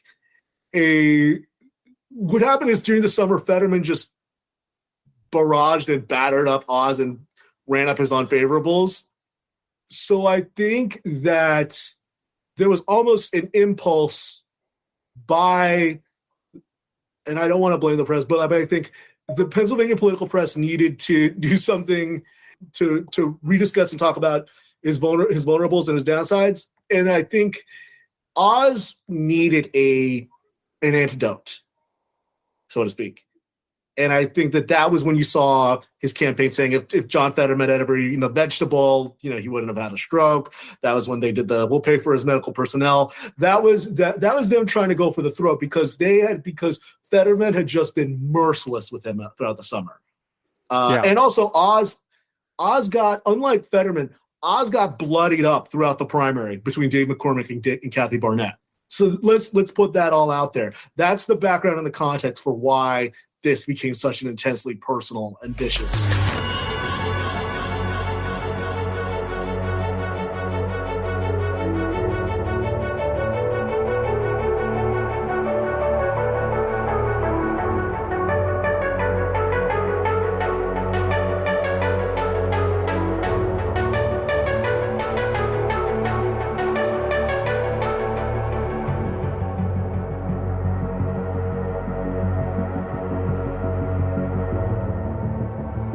Yeah. Eric Garcia, he covers Congress for The Independent. Look, things do not happen in a vacuum. And part of the problem with the disability stuff and the debate stuff is everybody just grabbed it in a vacuum and didn't do all the background on it. So that's why we're taking time to walk through all this. Yes. Okay. It's one of our founding principles on this show. Things do not happen in a vacuum. No. So you get to the debate. I'm just going to go there with it because let's be honest. I've got my own health issues. Hell, I'm going to Duke today. Yeah. Okay. So as soon as I'm done with you, I'm getting in the car. Yeah. When you have disabilities or health issues or whatever, your caregivers and your healthcare workers and the people around you are supremely important. Yes. Is there any version of this story with Fetternman where his team, his handlers, his caregivers, whoever, and I'm not touching this wife stuff, y'all do that on your own time. Is there any version of this where his healthcare team and his handlers have not let him down? I think that there are some scenarios, but I think that regardless, I don't think that there was any way. So this was, I was talking about this with Meredith Shiner, who used to be a congressional reporter, now she's in PR. She's a roll caller like I was. The real thing that more than anything got me was that they clearly tried to make him have quote unquote zingers. And this is why I don't like debates, because they're all about zingers and sound bites. Him doing the Oz rule thing was that was clearly them trying to show that, hey, he can do the kind of dog and pony show that debates are, rather than just letting him speak from the heart and speak honestly, openly, and candidly. So when that happened, I think that was how his team, more than the disability stuff, more than allowing him to go on stage, things like that, I think that by having him I think that instead of readjusting the expectations and showing, because like he, even in the primary debates, and it was interesting is that his team actually put out a memo. I don't know if you saw this, but like they put out a memo like literally before they said this isn't his strong suit. Even in the debates before he had a stroke in the primary, he wasn't that great. And it's true. They like Lamb and Malcolm Kenyatta clobbered him in the debates, particularly about the shotgun stuff. I think that it was a mistake to make him do normal things that candidates do, rather than show that candidates with disabilities campaign differently. And I don't want to say because I don't like the idea of voters just having sympathy for people because they have a disability, because oftentimes that turns into pity. But I think that there was a way to show, just to have him speak candidly instead of just sticking to his talking points, which then made it look like it was forced. So I think that's where I think he was ill-served, was by forcing him to do talking points, talking about the Oz rule, or talking about swiping like an oil company that he doesn't swipe right on, or something like that. I think that was the real mistake, was making him do the dog and pony show, which just looked really difficult, rather than just letting him speak candidly. Yeah, Eric Garcia, The Independent, joining us, author. This gets to the heart of this whole thing and why this got so messy on social media, and it's why the disability community reacted so strong, and it's why the political press reacted so strong. Almost everyone, and I'm going to broad brush this because I think everybody's got a little bit of hypocrisy here one way or the other, and everybody's got their biases. Everybody wants it both ways with this thing. Yes. They want to say, okay, he's got disabilities, we need to respect the disabilities, but you just said it. They turn around and try to make him do a dog and pony show at the same time. They didn't set him up to go, okay, here's his needs, and we need this accommodation, and then sticking to it, and then turning around. By the way, his team after that was horrific. His campaign manager ought to have been fired on the spot for the spot he did. I don't know if you saw that or not. Yeah, his gets up and starts dropping. He stops dropping the F-bomb. Like, what are you doing? But this gets to the core of this whole issue, because people with disabilities want respect and accommodation. Yes. Where's those lines? And these are somewhat rhetorical questions, because society will always wrangle with this. Okay, we're going to give you accommodations. We're going to give you respect. When can we start judging you on your actions after we give you accommodations and respect? Yeah. How do we judge your actions in asking for those? How do we, measure you? Look, this is a political contest for a high office in the country. How do we measure your performance and factor that in. These are all those sticky questions we're skipping over because we want to yell terms and buzzwords at each other on social media, and we don't want to deal with it. And I understand the frustration of the disability community because they're watching this happen again and again and again. This is just a really loud version of it. Yes. That's really the core of all this, and really don't have anything to do with the politics of it. It doesn't have anything to do with, so yeah, let's talk about that. Let's talk about the fact that it doesn't really have a lot to do with Fetternman. It has to do with the fact that people with disabilities have not had the best media coverage, and a lot of that is due to the fact that there really isn't a lot of, there are a lot of people with disabilities. By the way, Amanda Morris at the Washington Post, she literally just had a piece that came out this morning. I suggest everybody read it and everybody follow her at Amanda. It's on our stack. Morris. We're actually going to already link to that, so that'll be in the show notes linked. Yeah. So and Amanda is a child of deaf parents and a hard of hearing herself. So like, go read Amanda because she actually did the hard reporting for this. So to your point about judging him on his merits, a lot of people talked about the fracking part of the debate and the fact that people were worried because of the disability. I actually had a different take on that, which was that wasn't a problem with his stroke. That was a problem of him flip-flopping. And that's where you judge him on the merits, is that he didn't have a good answer about previously disliking fracking and then flipping. That is something, to me at least, where it is totally fair to judge him on the merits, because just like any other politician, he didn't have a good defense of it. So let's set aside, because again, what you could see that instead of his team letting him speak just candidly or try to find his own way around talking about it, but really there isn't any really way to talk about it because the fact that he did change his position, they tried to make him do talking points rather than accommodate him. I think his team did.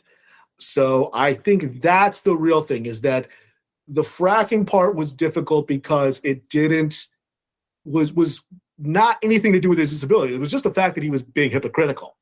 So like when we talk about judging him on his merits, that's an example where you could judge him on his merits. Him interrupting Oz during Oz's closing remarks. That has nothing to do with his disability. If you interrupt somebody during your closing remarks, you kind of come off as kind of gruff, you know?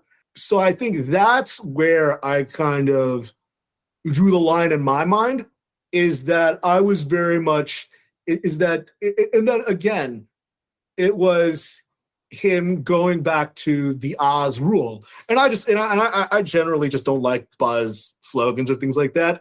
So take that into account. There was, instead of just doing this rehearsed pablum, he could have talked about the issues in ways that were adaptable to him. The big problem I have was that his team didn't. So, like, I'll give you an example. When I was following around Senator Tammy Duckworth and Senator Mark Kirk, because a lot of people were saying, "Oh, well, Mark Kirk wasn't treated that fairly in the press." He was. Like, I treated like a lot of people. He was out for a while, and it wasn't really made as a big issue. Cover the backstory though. There, he had a was it a cerebral hemorrhage? I can't remember, but he had to have skull off brain surgery. Very serious. And Tammy Duckworth, of course, is a combat wounded vet who has multiple amputations and is most of the time in the wheelchair, although she also uses prosthetics. So just full coverage of what that is. Yeah, full background for that. One of the things that I was really adamant about when I was working at Roll Call and I covered that is that I said that candidates with disabilities are going to campaign differently. There is, incidentally enough, and this is a tangent, but I think this is interesting, is that there's a book called Enabling Acts by Leonard Davis that talks about the 1988 campaign, touches on it a little bit. And what's interesting is some people in Dole's campaign, in the Bush-Dole primary, speculated that when George H.W. Bush shoveled snow in New Hampshire, that was seen as like, oh, he could do that when Bob Dole couldn't because of his injuries. So I think that what was different is that they didn't say, is that because Fetternman did have a point where he said, I've campaigned in front of rallies and I show that I can do that. I think that what they should have said, and they should have framed it differently, is that I'm not going to, I can't do the whole, pablum kabuki theater that we often have, that campaigns often require. But that doesn't mean I can't do the job. That doesn't mean with closed captioning I can't be on the Senate floor and cast the votes. What they needed to do and what they needed to show was that people with disabilities can do the job. I would have loved to have seen him say, yeah, with closed captioning, I can hear what's going on the floor. With all these things, like I can do the job, and because I've seen people do it. I've seen people with devices on, that do closed captioning on their phone. They didn't address that. Instead, they just said, I had a stroke. They tried to address it right. I get why they did it right at the front, rather than being adamant. Even when Fetternman, even when Oz got really vicious, they didn't go back to that, and they didn't reassure people, because I think that what needs to happen is that people with disabilities should set, we need to change how we process communication and recognize that just the way that people, because I've talked to plenty of non-speaking people with disabilities, and obviously they can be very, very intelligent, more intelligent than I am. And then on the other end, I think that what needed to happen was his campaign really didn't go on the out front. By them lowering the bar, that was the soft bigotry of low expectations, rather than saying he's gonna debate differently.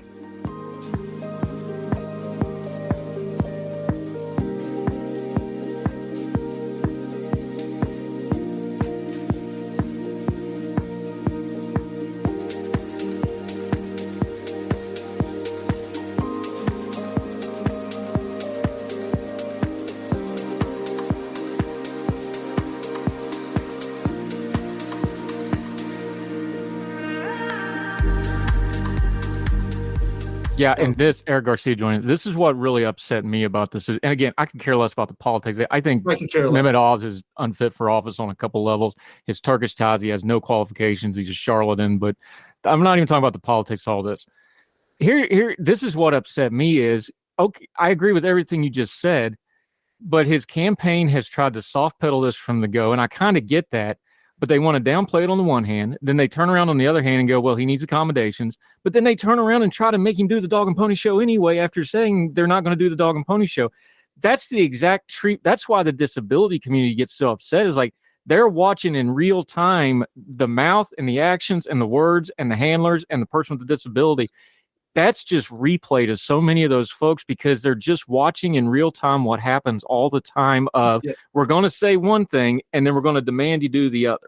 Yeah. And we just watched that on television, and everybody, and because it's a political contest, like, oh, he did horrible in the debate. And I'm sitting there go like, no, his people didn't. Why do you put him in a position to fail like that? And it's not a political thing. It really is. It's like, why is anybody doing this? Yeah, this had like 6 steps that should have stopped short before anything got to this. Yeah, you couldn't tell. Like, I mean, I think that from what this is just from what I understand, is that like, I've tried to figure out whether he's actually, because like I should say Pennsylvania, and I actually went to Western Pennsylvania in my book, to travel for my book, and Western Pennsylvania has the first openly autistic state legislator, Jessica Benham, who is who everybody keep your eye on Jessica Benham, because she's going to go like just, I'm not saying that just because I'm autistic, but she's going to be going places. Pennsylvania has a history on disability. The great Dick Thornburg, who was Attorney General during the Bush administration, during George H.W. Bush's administration, was a big advocate on this. Tom Ridge, a former governor of Pennsylvania, was also big, and he now works a lot on ending some minimum wage labor. There is a history in Pennsylvania on disability rights. Bob Casey is probably one of the best senators on disability, knowledgeable on disability rights. I think that what they didn't do is that, like, what a lot of people don't know is that the Philadelphia, and I'm sorry, I know that this is a tangent, but like this is important. The Philadelphia Eagles, what a lot of people don't recognize is the Philadelphia Eagles have a sensory-friendly room for autistic young people who want to go watch Philadelphia Eagles games. Now, I would like it for there to be sensory-friendly for adults too, not just for kids, because I think that we tend to think of it just as for kids. But the fact that, so there is like, Pennsylvania is one of those states where there is that knowledge. It's not like a lot of states where there isn't that, context and familiarity. Instead, what they did is that they framed, that memo that they did framed it as, oh, well, he's not a good debater to begin with.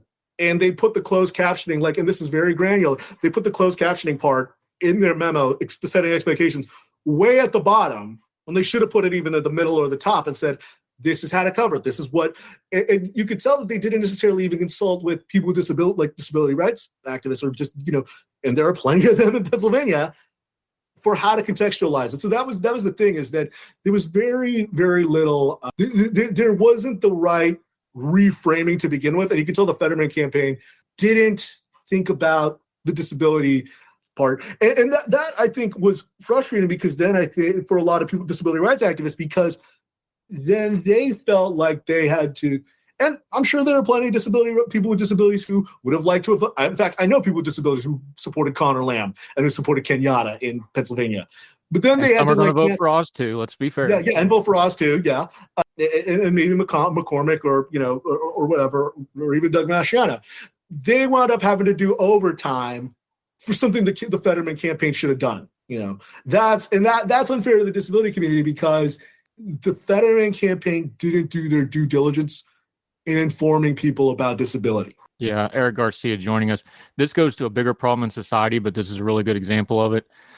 I get it. When something gets on TV and it goes viral on social media, people that are in certain groups, they want to use that moment to get their messaging out. I don't know that a political campaign with Fetternman, with his condition and his stroke and all this, I'm not sure this is a good avatar for the disability community and or the national conversation on disabilities. Yeah. Now, I know that's harsh to say, but I'm as somebody that cares about these issues, I don't think this is a really good avatar for folks, because there's a couple layers that you got to pick through, like we're doing, and those don't fit on tweets, and those don't fit on sound bites, and those don't fit on podcasts. Yeah, well, this is why I say that I'm not a fan of debates, generally. There's a reason why losing candidates always demand more debates or candidates that are in the red tend to demand debates, because they want to get on TV. They want to have that snappy soundbite. I think that I understand why, and I've tweeted this before. I tweeted this a few weeks ago. That's what landed me on my tweets on Tucker Carlson. My mom was proud of that, by the way. But Tucker was against his tweets, just for those of you from Logan that aren't keeping track of the score there. That was not a good thing for him, but we've been laughing about it. Yeah, we've been laughing. We've had fun with it. I think that I understand. So I understand why the disability community wanted to discuss this. I think it's important. And I also think that Politico said, most people don't talk about ableism. Well, that's, that was malpractice for Politico to say that, in the playbook, because then it's kind of our job to, I think it's our job to talk about ableism, but I define it for people. I hate to interrupt you, but before we go any further, define it, because I saw a whole bunch of people that have no clue what it is. And again, I should say that, that I'm speaking in the broadest terms, and there are plenty of people who have, subgroups. Ableism is essentially discrimination against people with disabilities simply because they are disabled. And because a lot of people with disabilities believe in the social model of disability, they believe that oftentimes it is society that disables people as much, if not more, than the actual disability or the impairment. That's not, a lot of them don't, that's not to say that, that's not to erase the real difficulties that people with disabilities have. A lot of them are the biggest advocates for their own health care, because God knows the medical system doesn't really think of them that much. But it's to say that oftentimes society is just discriminatory. So let's put that out there. But I think that it's always tough when you make a political candidate, especially when there's just one political candidate who's disabled, into the forefront and talking about it, because then it's really hard to parse out what is ableism versus what is just the slings and arrows of campaigning. So I understand why people want to defend him, and I understand why people with disabilities think that the general coverage was noxious, and a lot of it was. But I think that this is just, especially 2 weeks out from the campaign, especially in the context of a lot of this debate, that's been intensely personal. This campaign is I'd say it's the ugliest one in the country. Saying something this cycle. Yeah, God, it's inherently dicey. So on one hand, I understand it. On the other hand, I'm like, okay, it's really, really tough, because I don't want, I should say, I want to judge Fetternman. It's as if Fetternman or Oz gets in there. I'm going to judge him by his merits. And like if Fetternman is walking the halls and has a captioning device when I'm asking him questions, that doesn't bug me. And, you know, I'll still ask him, how are you going to vote on this thing? You know, now I might take him to a quiet place, like, you know, where he can listen to the captioning just because I have that, you know, understanding. But like, I'm still going to give him a heart, but like, I'm still going to, but then like, I'm going to be like, okay, we're in a quiet place. You don't have an excuse, you know? And in the same way, where, you know, if Oz is, you know, walking the halls, I'm going to ask him questions, you know? So I think that it's always difficult when whenever people tie a candidacy to a larger issue, as you said, like him becoming an avatar. So that's the really difficult part, I think.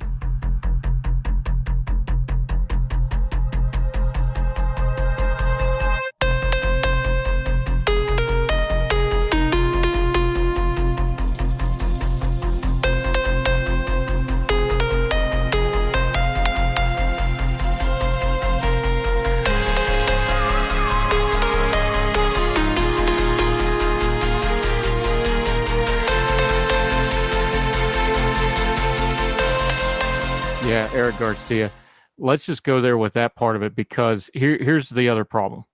Yes. For the average person, in real life, my rule with disabilities, in fact, we just had a meeting, and they had a peer group thing with the VA about 2 weeks ago. We just hashed this out. It's like, you accommodate the disability, and then you figure the rest of it out later. In the moment, just accommodate it as best you can. And sometimes, I understand sometimes folks, like, well, people abuse it. Like, okay, but let somebody else figure that part out. Like, you just accommodate the disability as best you can and move on and keep things moving and keep people respected. And that's how you deal with it. But that's in person. Online, you're in the news media. I'm in the media business. I'm in the opinion business. You report facts as best you can. People that are just tweeting or doing Facebook posts, how do we talk about this better? Because that face-to-face interaction goes away, and I try to pretend like Twitter's face-to-face. That's how I try to police myself I try to, you know, even if. But how do they do it? Because a lot of people, look, this is new to a lot of people. This is new. The things we've learned about the spectrum, which was in your book, a lot of that stuff's 2030s. I mean, this stuff's all new. What we know about strokes now, you know, you just mentioned it. We're going to have candidates, if not this cycle, really soon, with more and more disabilities in Congress, in the Senate, in state houses, and we got a bunch in the legislatures already. Governorships. We got to learn how to talk about this stuff. And throwing ableist at somebody over a political opinion is damaging to everybody. We don't want to do that. How do people need to talk about this in a better way?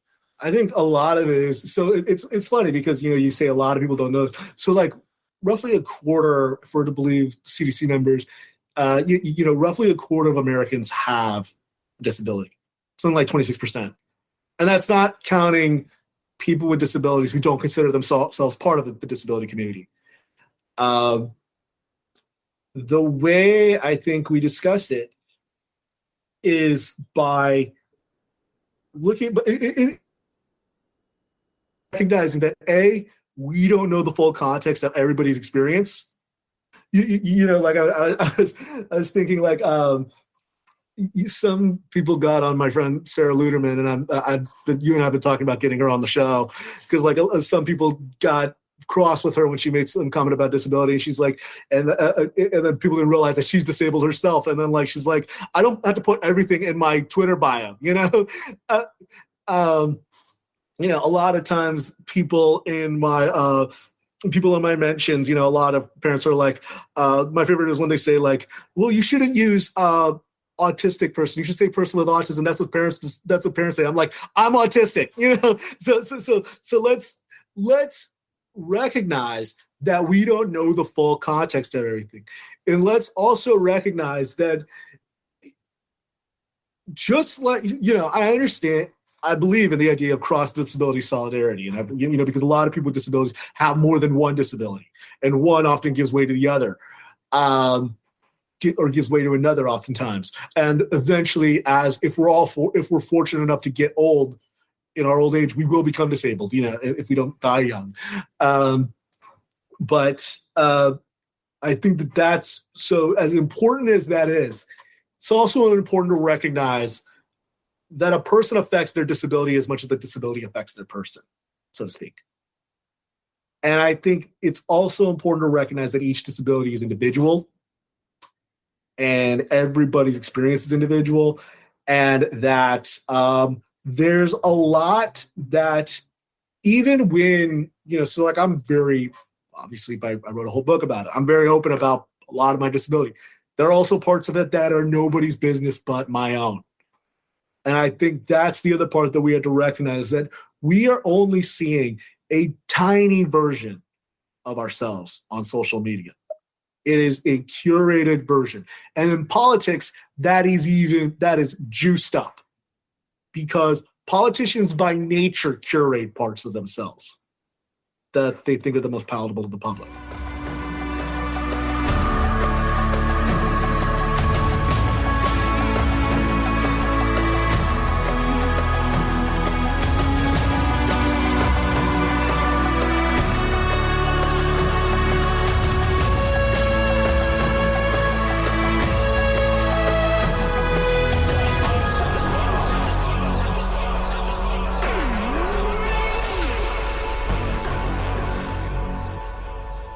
Yeah, Eric Garcia joined us, and just real quick to kind of put a little bit of bow on it. It works the other way, because I talk to these folks, and you've done this when you research your book, because you went in these folks' houses. Like, there's people the other way where that's all they talk about on their social media is their disability, because they don't talk about it in their real life, and it's not their biggest issue, but they're using that for messaging. This goes both ways, because some of that messaging stuff where you're trying to get it out there and you're trying to get awareness, that doesn't mean they want it 24 hours a day in their home life either, because they're still trying to live their normal lives as well. Yeah, I mean, one of the things that I often say is that, like, tweeting doesn't make you an expert on disability. Like, you actually have to do, like, I understand, like, especially when you get a diagnosis or when you are a newly joined part of a community and you know, it's kind of the fervor of a convert. But I also feel like there is a way to talk about it, because to your point, a lot of people with disabilities say, yes, this is an inherent part of me and I need you to see this. And I believe that. Like, I believe that we need to see people's disability, not just say, like, oh, I look past it. I think we need to acknowledge it and recognize this is a part of them. At the same time, I think that, like, what a lot of people with disabilities say is that, yes, this defines me. But I'm also, so, like, one of the things I say is, like, yeah, autism is a very big part of, like, it determines what time of the day I get on the train. Because if I get on the train when there's too many people or there's too many buzzing, just no. But at the same time, I also want to do work. Like, I was very adamant when I started writing about autism, when I wrote that first piece for National Journal, and then when I wrote my book, that I was going to go back to work. That my day job has very little to do with disability. I write a column for MSNBC about disability. For the most part, I just write about politics, and I'm happy to do that until somebody tells me I suck and I can't do it anymore.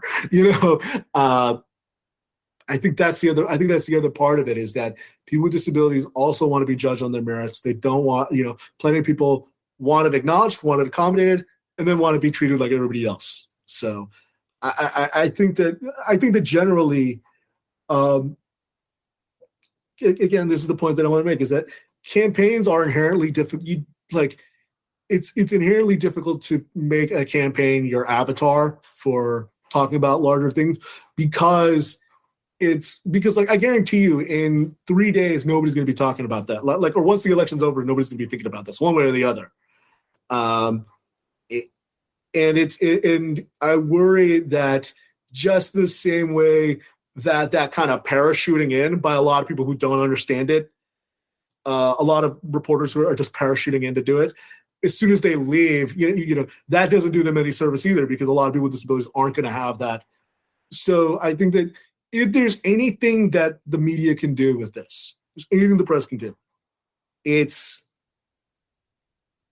to use this opportunity to build and cultivate those relationships, and checking on them like you do any other sources, and so that when this happens again in the future, because you said this will happen again, we don't just all bull rush it in, but there will be people with the knowledge and the community sources, and the community trust, and the building. Like one of the things that I said is that, like, don't get me wrong, I love Amanda Morris, I love Sarah Luderman, I love those people. But it's rough that they're the ones who have to go on the front lines whenever this stuff happens, because a lot of non-disabled reporters just aren't doing the work. That's all I'm saying. Yeah, which is why we bring you on, because I could have called a lot of people. I first person I DM, I was like, "You and me going to talk about this?" You're like, "We're going to talk about this." Yeah, but I think this is important to disclose. And I don't want to talk out of school, but because we're always talking about this. Like I text you or DM you and like, "Hey, how do I handle this? What do we discuss about that?" Like that's the background when you're talking about parachuting in. Talking about tough issues is like developing a sports skill or a craft skill or anything else. You've got to do some reps to get good at it. Yeah, and if we're going to talk about these tough issues, we can't just parachute in on it. You need to have some contacts that have disabilities. You need to have those perspective things. And that's something we work really hard. Sometimes we fail. We say we're wrong and we're wrong on our show. But this isn't something I just woke up this morning and said, I'm going to cover disability. I've been doing it. And you've been doing it. And that's important.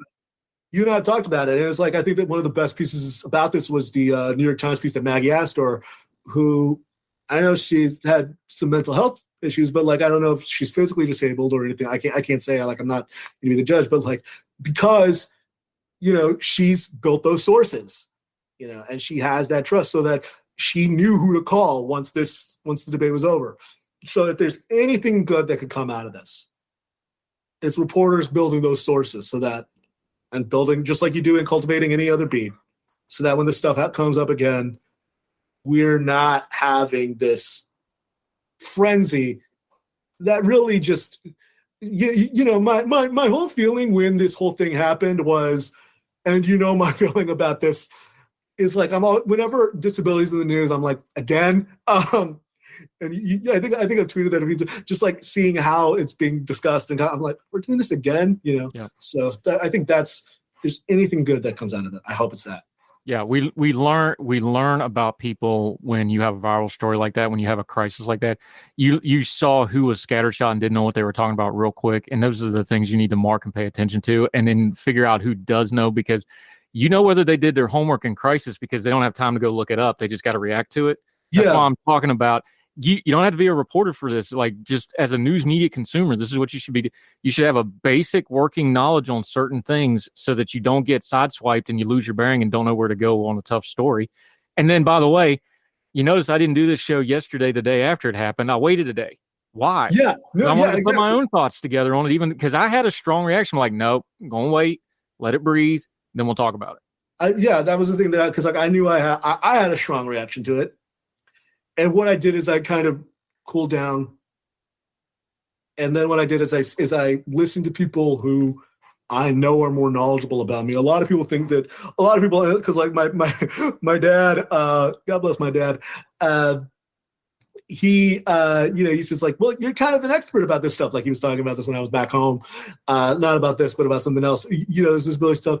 And I was like, and it was funny to me because it was just like, God, I am not I wrote a book about it, but like, I still try to read as much as I can and consume as much as I can about it. And that was why I was real glad that you gave me a day, and I tried to read as much as I could and listen to as many people as I could. And I think to your point, like there was missed opportunity after missed opportunity. I want there to, and if there's anything good, but if there's, again, this is my Christian school upbringing, what man intended for evil, God intended for good, if there's anything good that comes of it, I hope that it's that more reporters build sources or see people with disability on the news media talking about this, and then know, hey, I know I should probably call Maria Town, or I should call Rebecca Coakley, I should call Julia Bascom, or I should call, any of these other people, any of these other folks, or Andrew Pulrang, or email Alice Wong or something, So.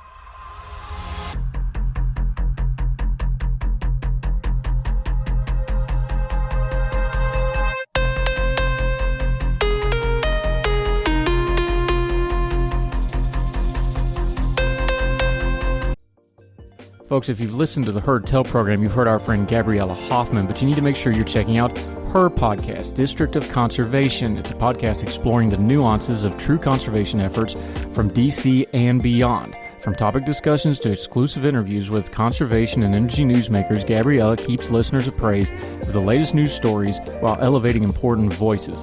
Listen to District of Conservation on Apple Podcast or wherever podcasts are played.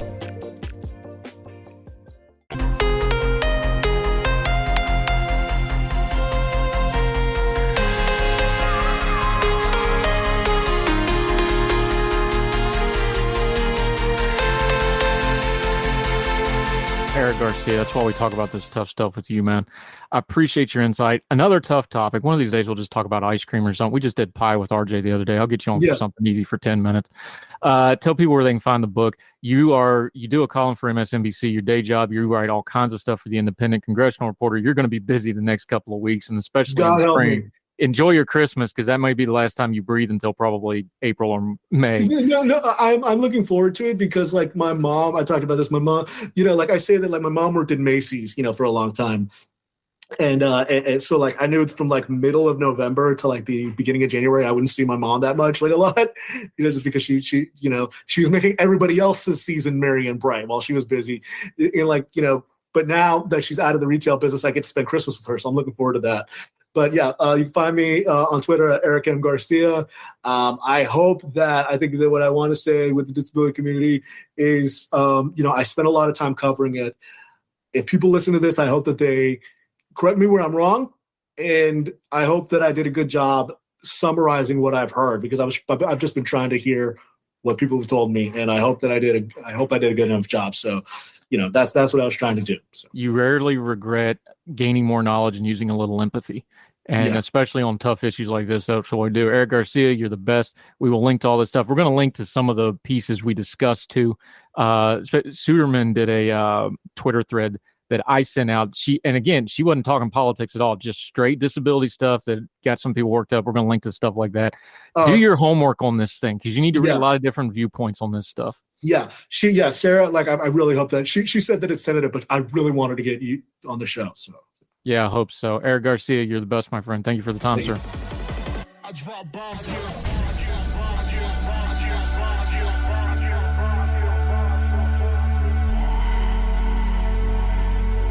Now let me see you go off like a bomb.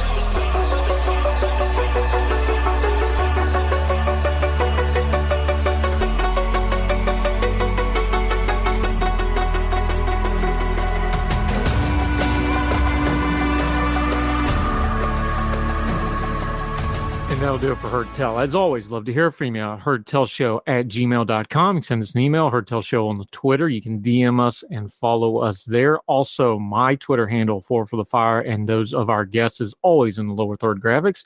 If you're watching on the YouTube, if you're listening on the podcast, there'll be links for you to follow both the writing of the folks we have on and us and our social media. This only works because you listen, and we so greatly appreciate you. So wherever you are, across the street or around the world, we hope you and yours are well. We hope you are well fed. We can't wait to see you again for more Heard Tell. Welcome back to Heard Tell. Okay, been a minute since he got on here, but he jumped all on me on Twitter over pie. So I was like, well, that's good time as in bringing back RJ Lyman, good friend of ours, the International Center for Law and Economics. He does all kinds of other things, but we're going to argue over pie, my friend. I'll take apple. You can have the field. The floor is yours, sir. Well, I am wearing a lime shirt. I know people listening on audio can't see this. This is a very Florida thing you're doing. Yeah. So to celebrate the key lime pie, which is, I have one that I do like better, but I go key lime pie. If key lime is your favorite pie, I can't argue with that. It's definitely top 5 in any list. It's got the perfect balance. You got a good graham cracker crust. I'm not a short crust guy.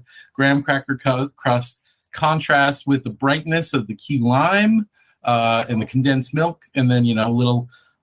You can go either way. You can go meringue or whipped cream on top, and it just comes together in the perfect combination. I think pie is a good platform. You can use pie and a good crust to make so many different kinds of things.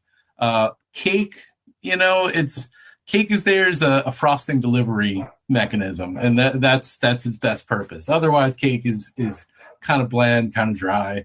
Pie can be everything. Yeah, delivery mechanism is the good term for it. I'm not a huge sweet guy anyway. My daughter's a baker. She can bake anything. I'm not a big sweets guy. I'm really not. Mm-hmm. Nobody's ever said as American as key lime pie. That's true. That's true, but that's because they don't understand that Florida is the most American state. Oh, here we go with it. I sat through that debate last night, but let's talk about that some other time. Let's stick to pie here. Look, apple pie is just let me throw you some background here. We actually had apple trees where I grew up yonder. We had several of them. My great grandfather put those in, grafted them. In fact, the one in front of the house is still there. It actually has 3 different kinds of apples on it because he grafted them, but because it's got 3 different apples, none of the 3 are particularly good, to be honest. But the deer like them. But those transparents right in front of the house, and we've lost a few of the trees to storms and stuff over the years. Those transparents, man, you don't want to eat them off the tree because they got a little tart to them. But by the time you make apple pie out of them bad boys, and Mamaw made some apple butter out of them bad boys, you're talking now. The eating sweet apples, you got to get a little bit of a tart apple. So when you sweeten it up, it's got that balance. Sure. And then whether you do regular pie or you do Dutch where you do the crumble, I can handle either. You want to get real funny and do the strip things with the crisscross. Look, we're poor folks. Just put some crust on there and poke a hole and let's go. Yep. Get a little ice cream on there. Yeah. It's just perfect. It's tart. It's sweet. You get a little ice cream on there. I'm not a biggest sweet guy, but there's a reason we say as American as apple pie because it's just perfect. It's a good balance of elements as well. I'm not going to denigrate apple pie. You serve me a good apple pie on Thanksgiving, I'll be a very happy man. I just think there's a lot of other pies. But then again, I go towards very sweet. My very favorite pie is the Amish Pennsylvania Dutch shoe fly pie, which is basically just 2 slabs of sugar, a slab of molasses, slab of brown sugar on top. Yeah, the molasses, for people that don't know, molasses is very distinctive. Of course, something, Appalachian, so this is something very, indigenous to my culture. Molasses is this whole different thing. And when you correctly use molasses in a thing, you can tell it's sweet without being over. But this is we both traveled Europe. Like you go into a pastry shop in like Germany or France or somewhere, even something that's glazed with sugar. Yeah, it's not that heavy, artificially sweet like we get here in America. It's not that just punch you in the face sweet. Yeah, and molasses does that better than sugar does. So we had an Amish community when I was working in Ohio. We actually delivered to them, and they would always send back the Amish donuts.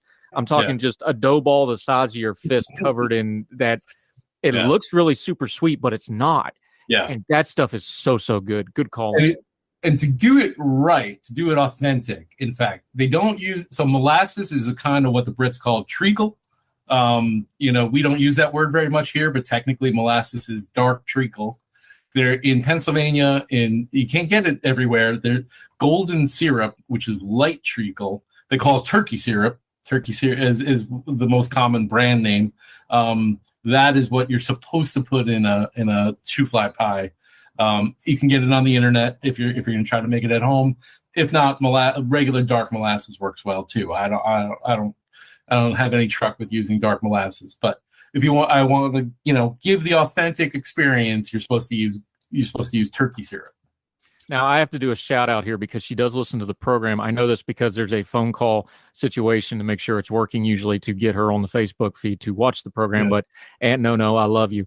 My Aunt Nora always makes the kid a big chocolate pie. Now, when I say chocolate pie, I need to paint the picture here. This is a pie that is sticking up with all the chocolate filling. And then it has a good 3 or 4 inches of burnt off meringue on top of it. Nice. So this whole thing is like a pyramid of awesomeness. Again, I'm not a super sweets fan. She usually makes them for my kids when we're in for things, but I have reconsidered my position. I will also consider the chocolate pie from Aunt No of Mount Nebo, West Virginia. But what about your standard fruit pies? Your cherry pie, blueberry pie, peach pie? You're not a fan. I'll tell you this.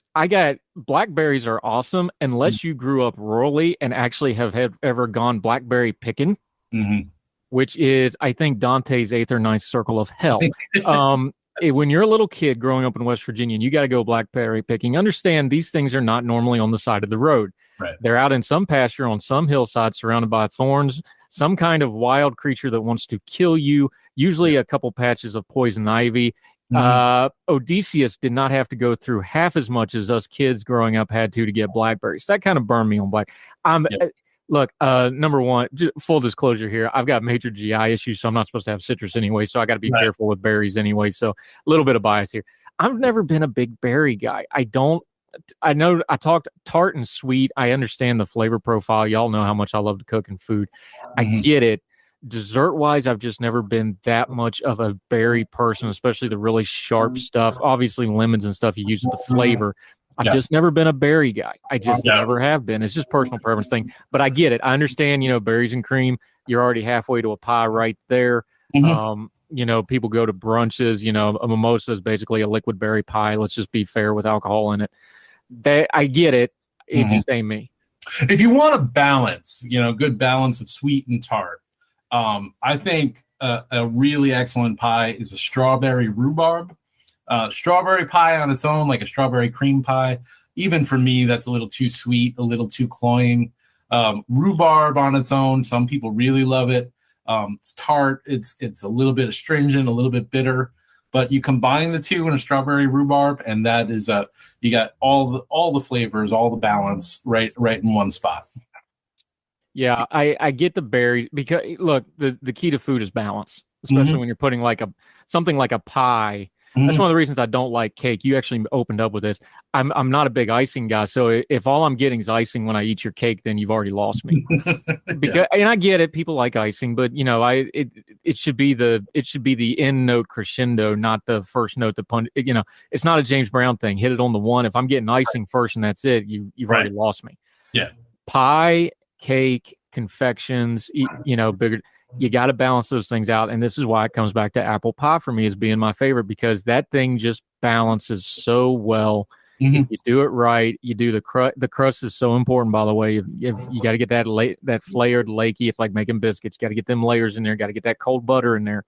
There's an art to it. I don't know how to do it. I'm a pretty good cook. I can't bake to save my freaking life. So people that can make good pies, my daughter can make. She made me a 4-layer cake for my birthday. I'm going to make you a 4-layer cake today for my birthday. Oh, okay, thanks. Yeah. She can do it. I can't. Baking science. I'm more of an artist. I want to freeform it. Yeah. I have infinite respect for people that can make a good pie. I'm being a little facetious saying apple's the only one because I like to throw grenades on Twitter every now and then. But I really do believe I'll take apple pie, folks. And you brought up one on your list that you put on Twitter. We'll link to his tweet, by the way. Sure. I do find rhubarb very intriguing because it really is more savory than sweet when it's handled correctly. Yeah. But people think of it as a dessert, like a rhubarb pie, but it really is a savory. Yeah, no, absolutely. It's it's a bitter root. It's got when it's cooked, it's got some tang to it, some tartness. It can be a good balancing agent. A good pecan pie where you add your vanilla and your salt, along with it, the saltiness of the nuts, and then obviously the butter and the corn syrup. That is also, I think, a pretty well balanced pie, but definitely a sweet pie. I don't have a problem with just getting punched in the face with sugar. Chess pie is another one similar to shoe fly pie. That's basically just a slab of sugar. Yeah, there's all kinds of icebox pies where you just cold it and let it sit in the fridge. But pies are good. All right, this is fun. It's always good to talk a little food, buddy. We'll get you back when we'll actually talk some, internet regulation or something important that we need to. But RJ Lehman, let folks know where they can follow you and keep up with you. You're a great Twitter follower because you're like me. You're all over the place. You're talking pies and food and politics. Let folks know where they can follow you, where they can keep up with you, and what's going on at the International Law and Economics Center, my friend. Sure. I'm at Ray Lehman, RayLehmann. On Twitter, and my employer is at Law Econ Center. You can also get us at laweconcenter.org on the internet. We're real busy these days with stuff like credit card regulation and platform regulation and antitrust, which is always a exciting topic in the world of big tech. Yeah, I was reading through Kevin McCarty's list of things he wants to do. I got a feeling you and me going to be talking a lot in January and February, my friend. Yep. Always good talking to you. Good to see you weathered the hurricane, my friend. We'll have you back soon. RJ Lehman, thank you, sir. Thank you. Yep. Yes, sir.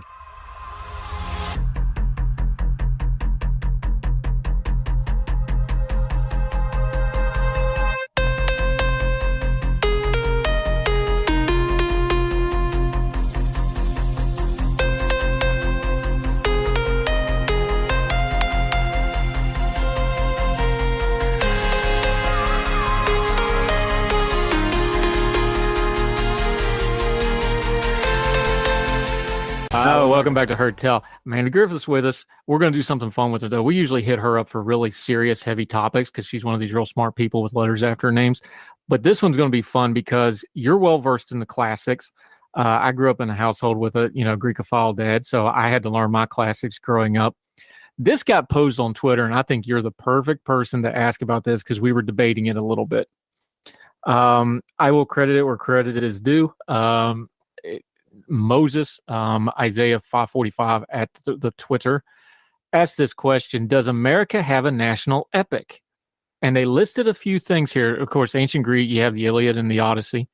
Ancient Rome had the Aeneid, and I'm probably saying that wrong. India has something that I'm not even going to take a shot at pronouncing. Germany, of course, had Faust. I would also throw the Ring Cycle in there, but that's just me being in Germany. I think the Ring Cycle has a lot more cultural weight. Spain, they did Don Quixote. England, maybe Tolkien, Beowulf, even though Beowulf was set in Norwegian, it was an English poem. Ireland, Scotland, Ossanian, Scandinavia had Volsunga. There's some, of course, all the Viking stuff for all of the different Norwegian, Nordic countries. Yeah. I love this question for this reason. Does America have a national epic? Now, I have a couple goofy ones I'm going to throw at you first, but just off the top of your head, you're a classicist. You study this stuff. Her Twitter handle's Ajax because, Ajax, not the cleaning Ajax. Love him. Yeah. That's a classic, but that's an epic. Ajax is a part of the epic. Does America have an epic? So this would actually be a wonderful question to ask my sister, who is legitimately a classicist. She's a classics professor now.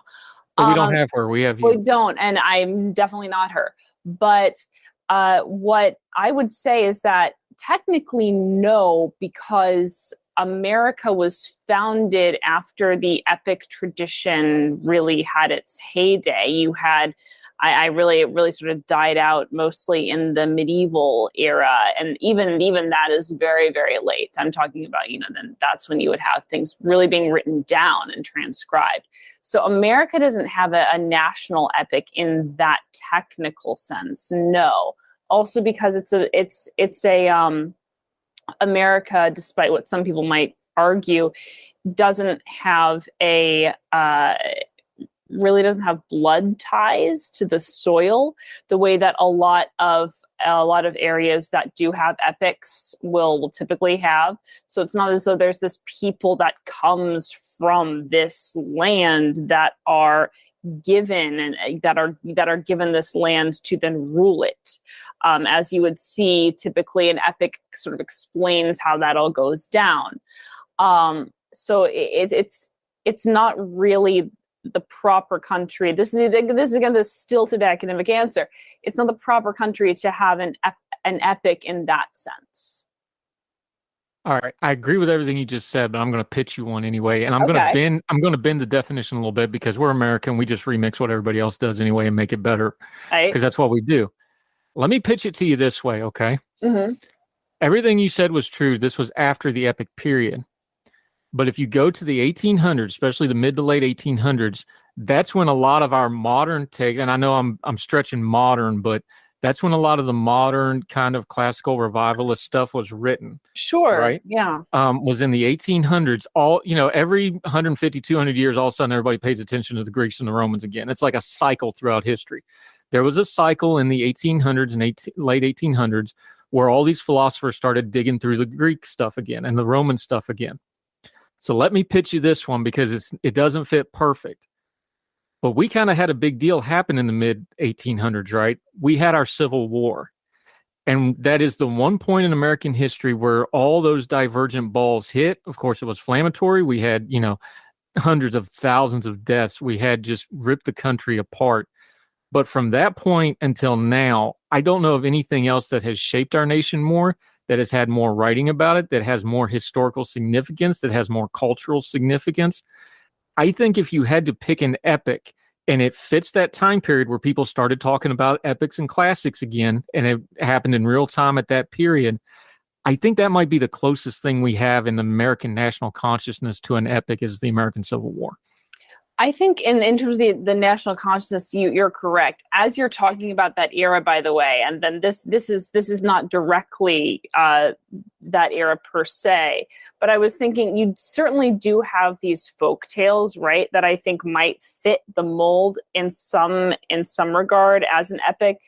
Daniel Boone, Tom Sawyer, Huckleberry Finn. If you wanted to say what are the American epics, these I might call American epics. See, as you're talking, I'm having more of an opportunity to think this through, because not only are they, are they works, that encapsulate the spirit of a particular era.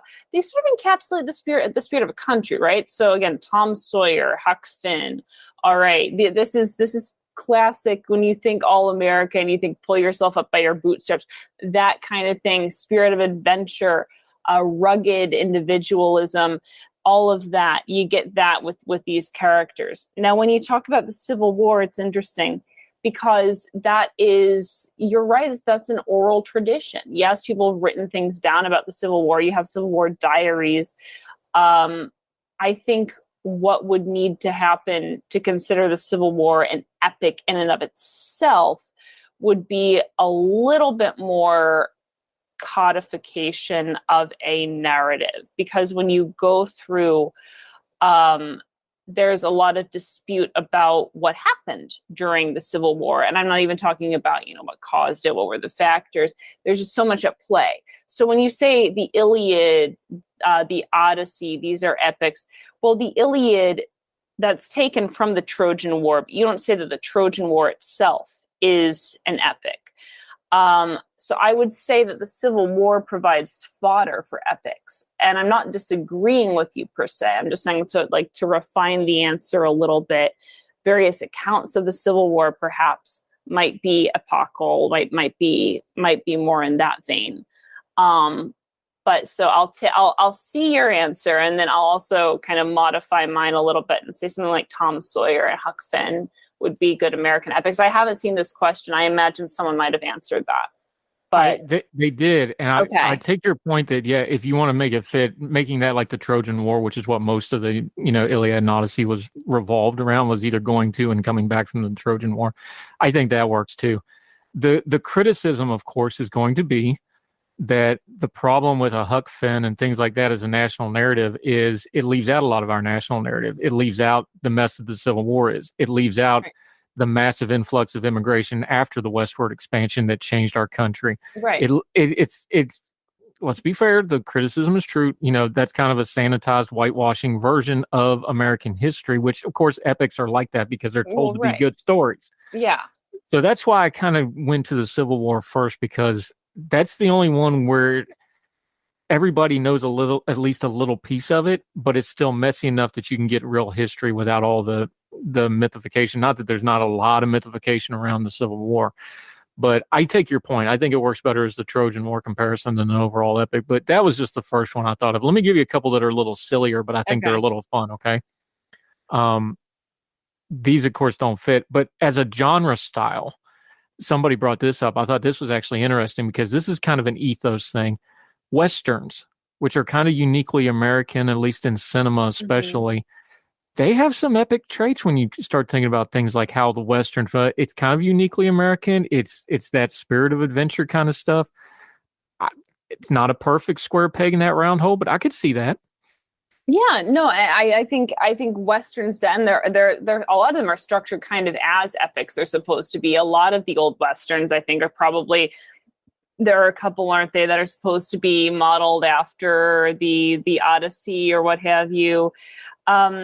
Epics also, to a point, if you look at the traditional epic style, typically lends legitimacy to some type of rulership or to a people's right to rule.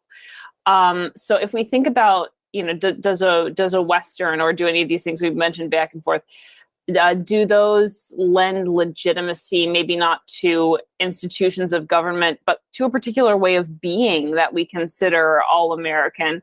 I think Westerns certainly do that. Yeah, absolutely. Westerns are great. Westerns themselves, like like I was just saying, are sort of modeled after a lot of epics. So I can dig that. Two others real quick that made this Okay. list. Both of these I like them individually. I don't know if they raise to the level of epic. This one, this is one of my favorite books that definitely need an editor, because you could have cut out over a third of this book and made it a lot tighter because it gets into nomenclature. But as far as one-liners go, as far as epics go, as far as forming American literature going forward, Moby Dick. It's not arguable that's if you had to go with a piece of literature, that one's going to be hard to beat in the American canon. Although I would say maybe Tom Sawyer is probably more of an epic than Moby. Not more of an American epic than Moby Dick. But yes, I think that's written in the British. For the uninitiated, it's an American story, but it was very much a British seafaring narrative. Yeah. So yeah, I take your point. Yeah, no, I think that Moby Dick is certainly, again, that's kind of meant to be an epic. It has an apocalypal bent to it, right? It's got a kind of hero's journey type of return, coming and going. Yeah, that would certainly fit.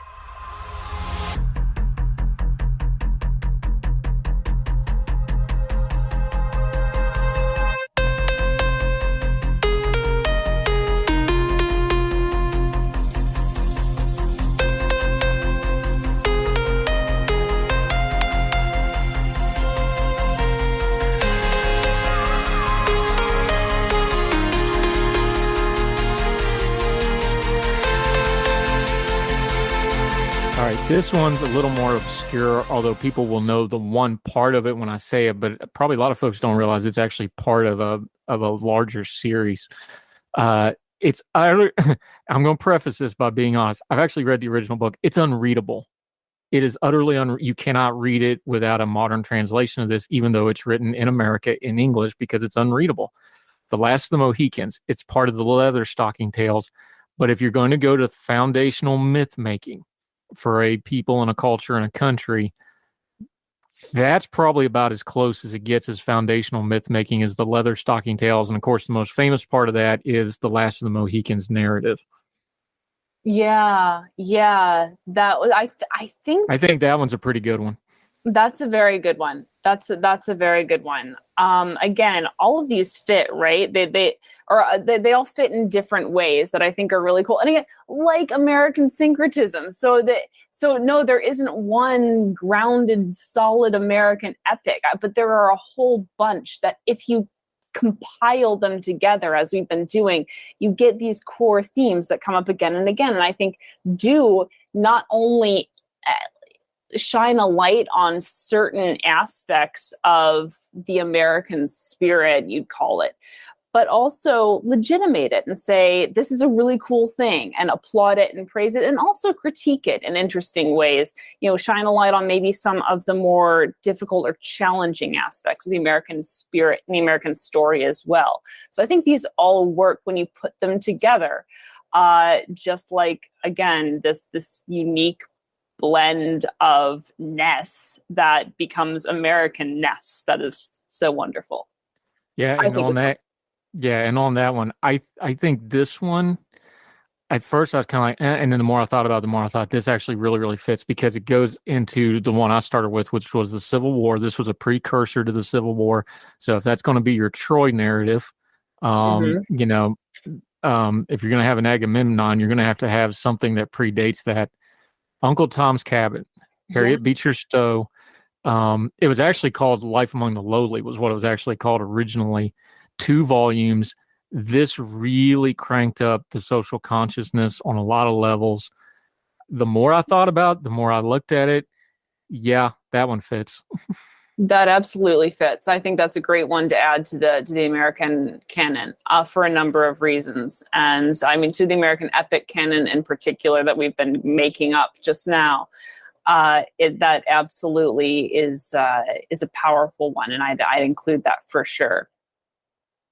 All right, now my silly one. But before I get to that, do you have one off the top of your head that you can think of that you would think either silly or serious epic for America before I give you my goofy one?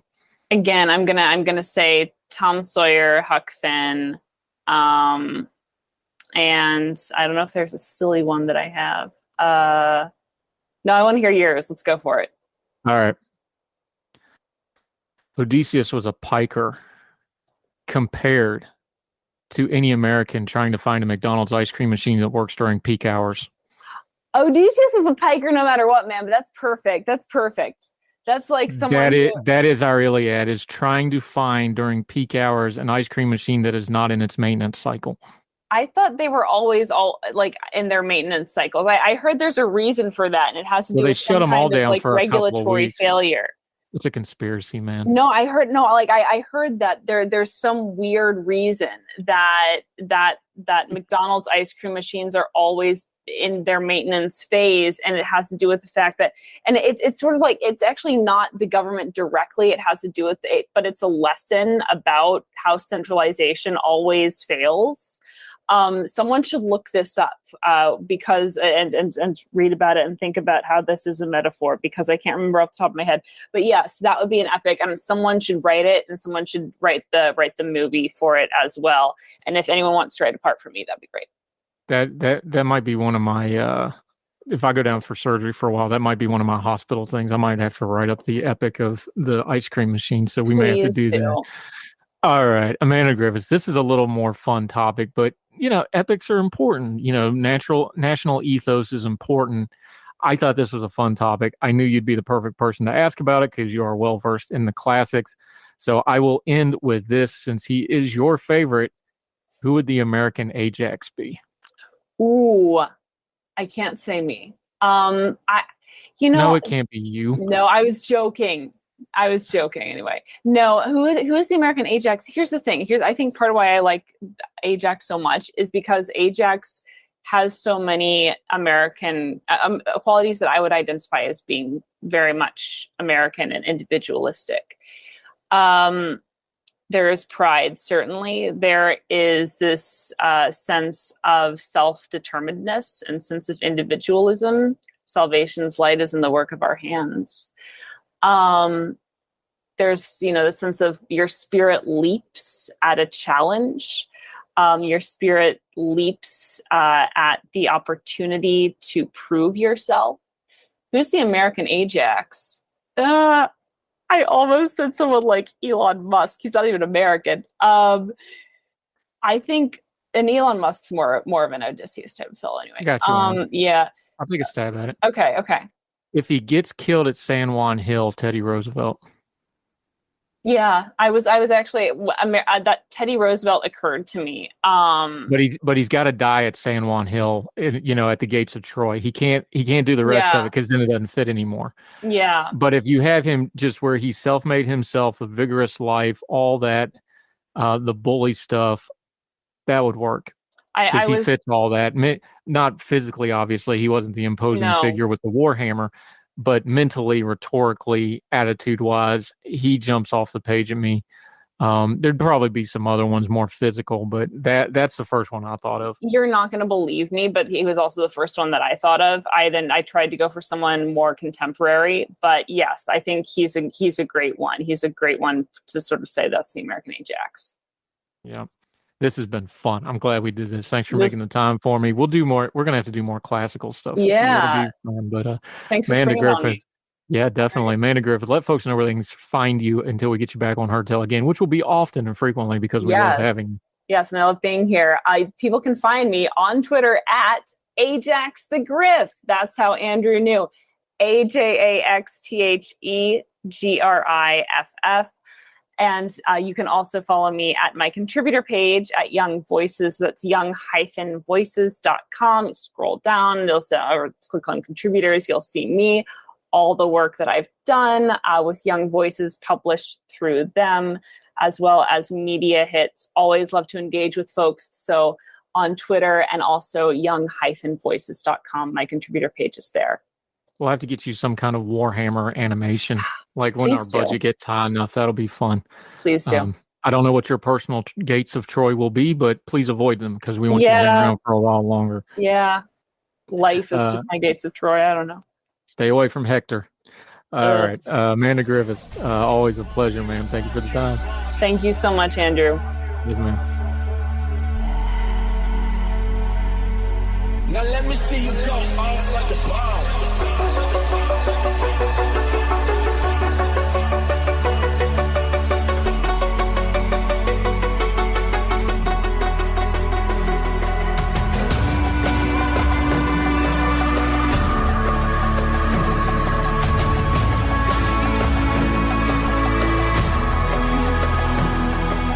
Welcome back to Heard Tell. Okay, this is going to be fun because I love when you can tie history and policy together into a current event and a current problem. We're going to do that right now. Neetu Arnold is joining us, another of our great Young Voices contributors. How are you, ma'am? Thank you so much for the time today. Yes, thank you for having me. I'm excited about talking about this subject. I am too. She's a senior research associate at the National Association of Scholars. That needs an acronym. I'm just saying.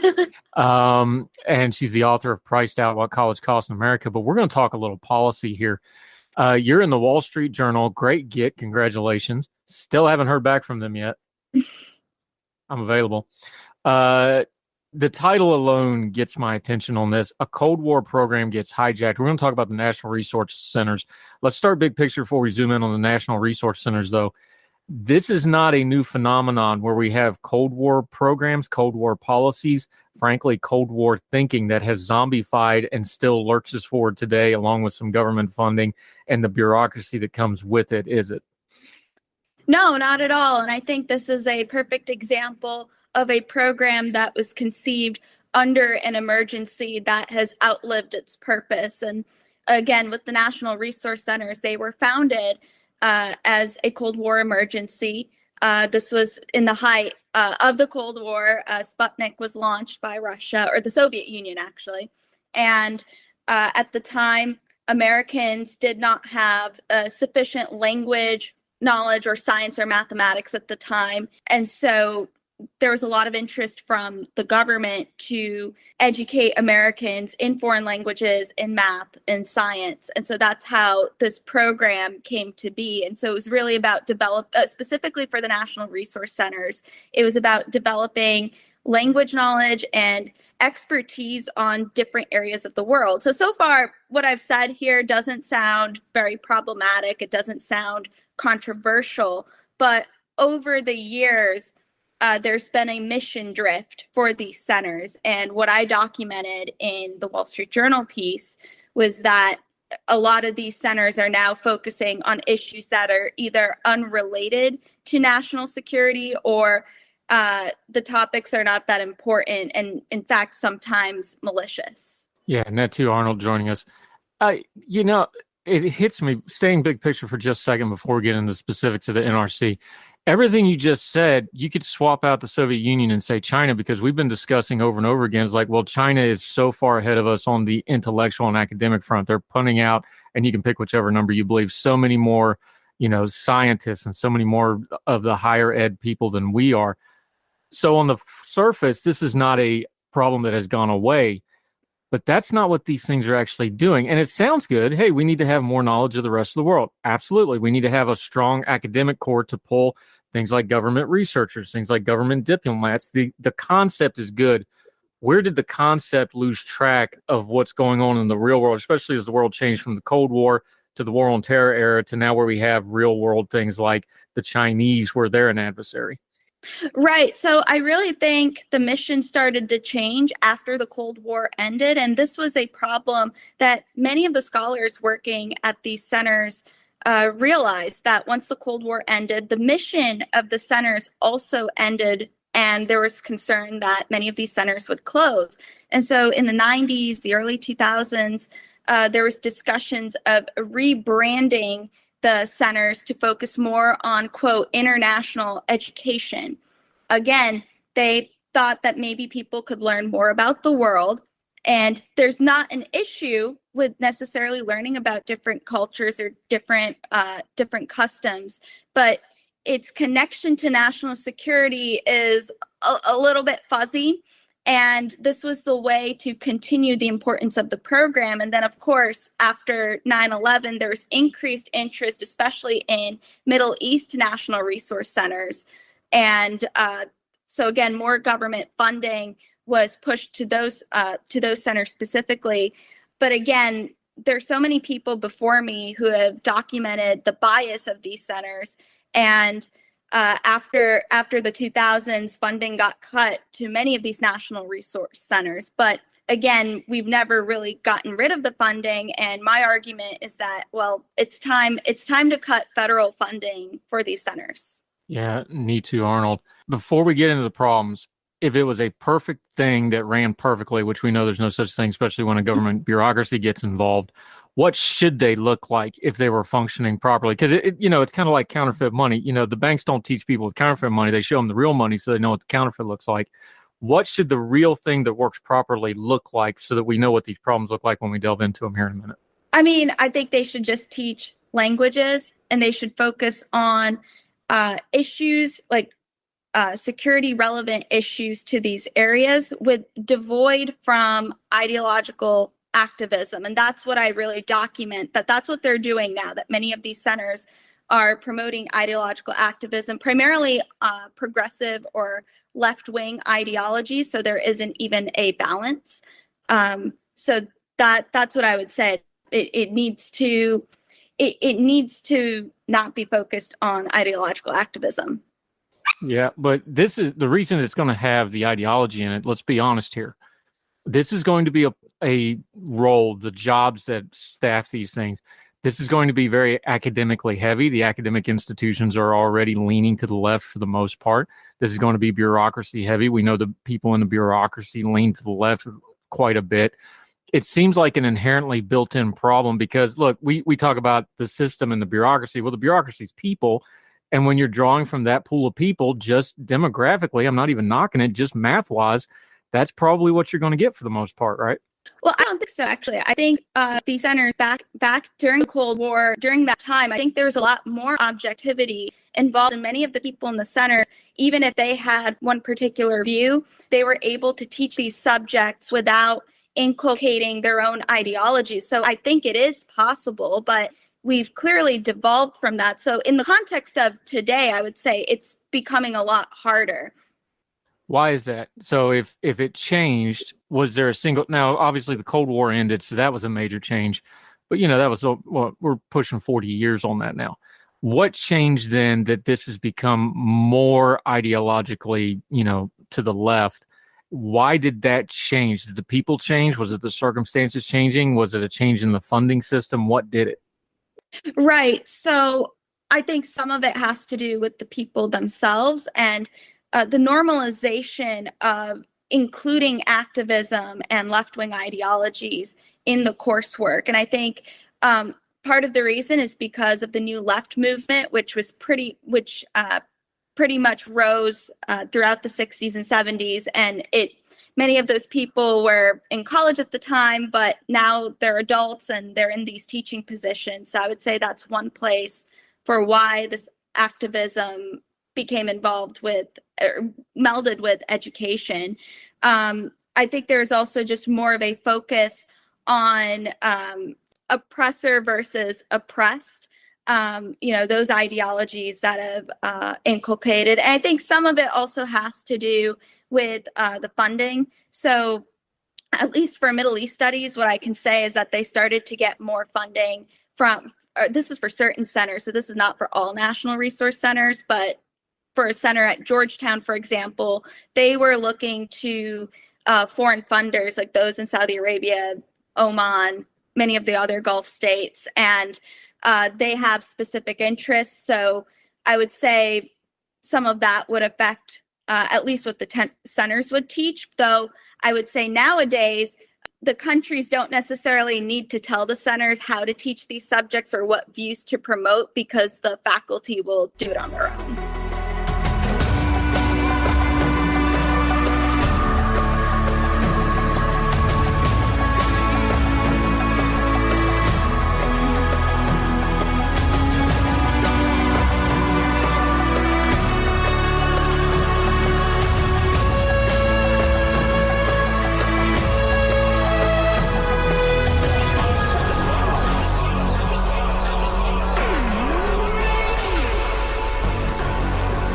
Yeah, me too, Arnold joining us. Let's look at it this way, too. We're talking about ideologies here. going back to what the core point of this was supposed to be, I think there's a danger. Look, I have no problem that we hash out different ideologies in an academic setting. I have no problem that we hash out ideologies in a political and cultural setting. We need to. That's how our system's Right. grown up. That's how growth. We should be debating this stuff out. I do think there's a problem, though, because what happens here is, let's be honest, we're Americans. We get a little myopic and tunnel vision. We tend to see everything through our American filter. And some of these things, some of these ideologies, some of these culture type issues, they don't apply when you start talking overseas, and they don't apply when you talk to other countries, because other countries' struggles aren't the same as ours. Their cultural struggles aren't the same as ours. This seems to be when you start trying to just apply the cultural issues of the moment, which is what happens when the ideology shifts, to these, which is supposed to be something to bolster how we see the rest of the world. That seems like two incongruent things to me at this point in time, the way it's being used now. Absolutely. And I think there's a big misunderstanding of what other people from different parts of the world view different issues, and how, I don't even want to say how we view it, because I don't think it's everybody in America.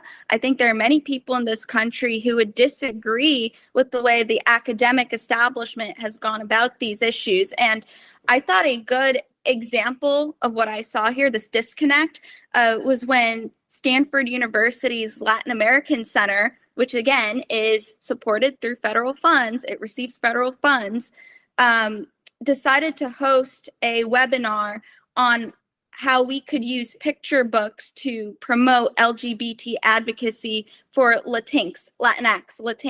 And I read that and I thought that was a bit out of touch, because even most Hispanics do not agree with the terminology of Latinx. And again, I'm not really sure what that topic has to do with American national security. So I would say that's an example where the academic establishment is out of touch with not only everyday Americans, but a lot of people from other countries. Yeah, need to, Arnold, joining us. There's two things that you point out in your piece that have changed dramatically that you use to bolster your argument here. I'm going to take them in turn. One, you talk explicitly about. The other one's kind of hinted at, but I want to flesh it out a little bit.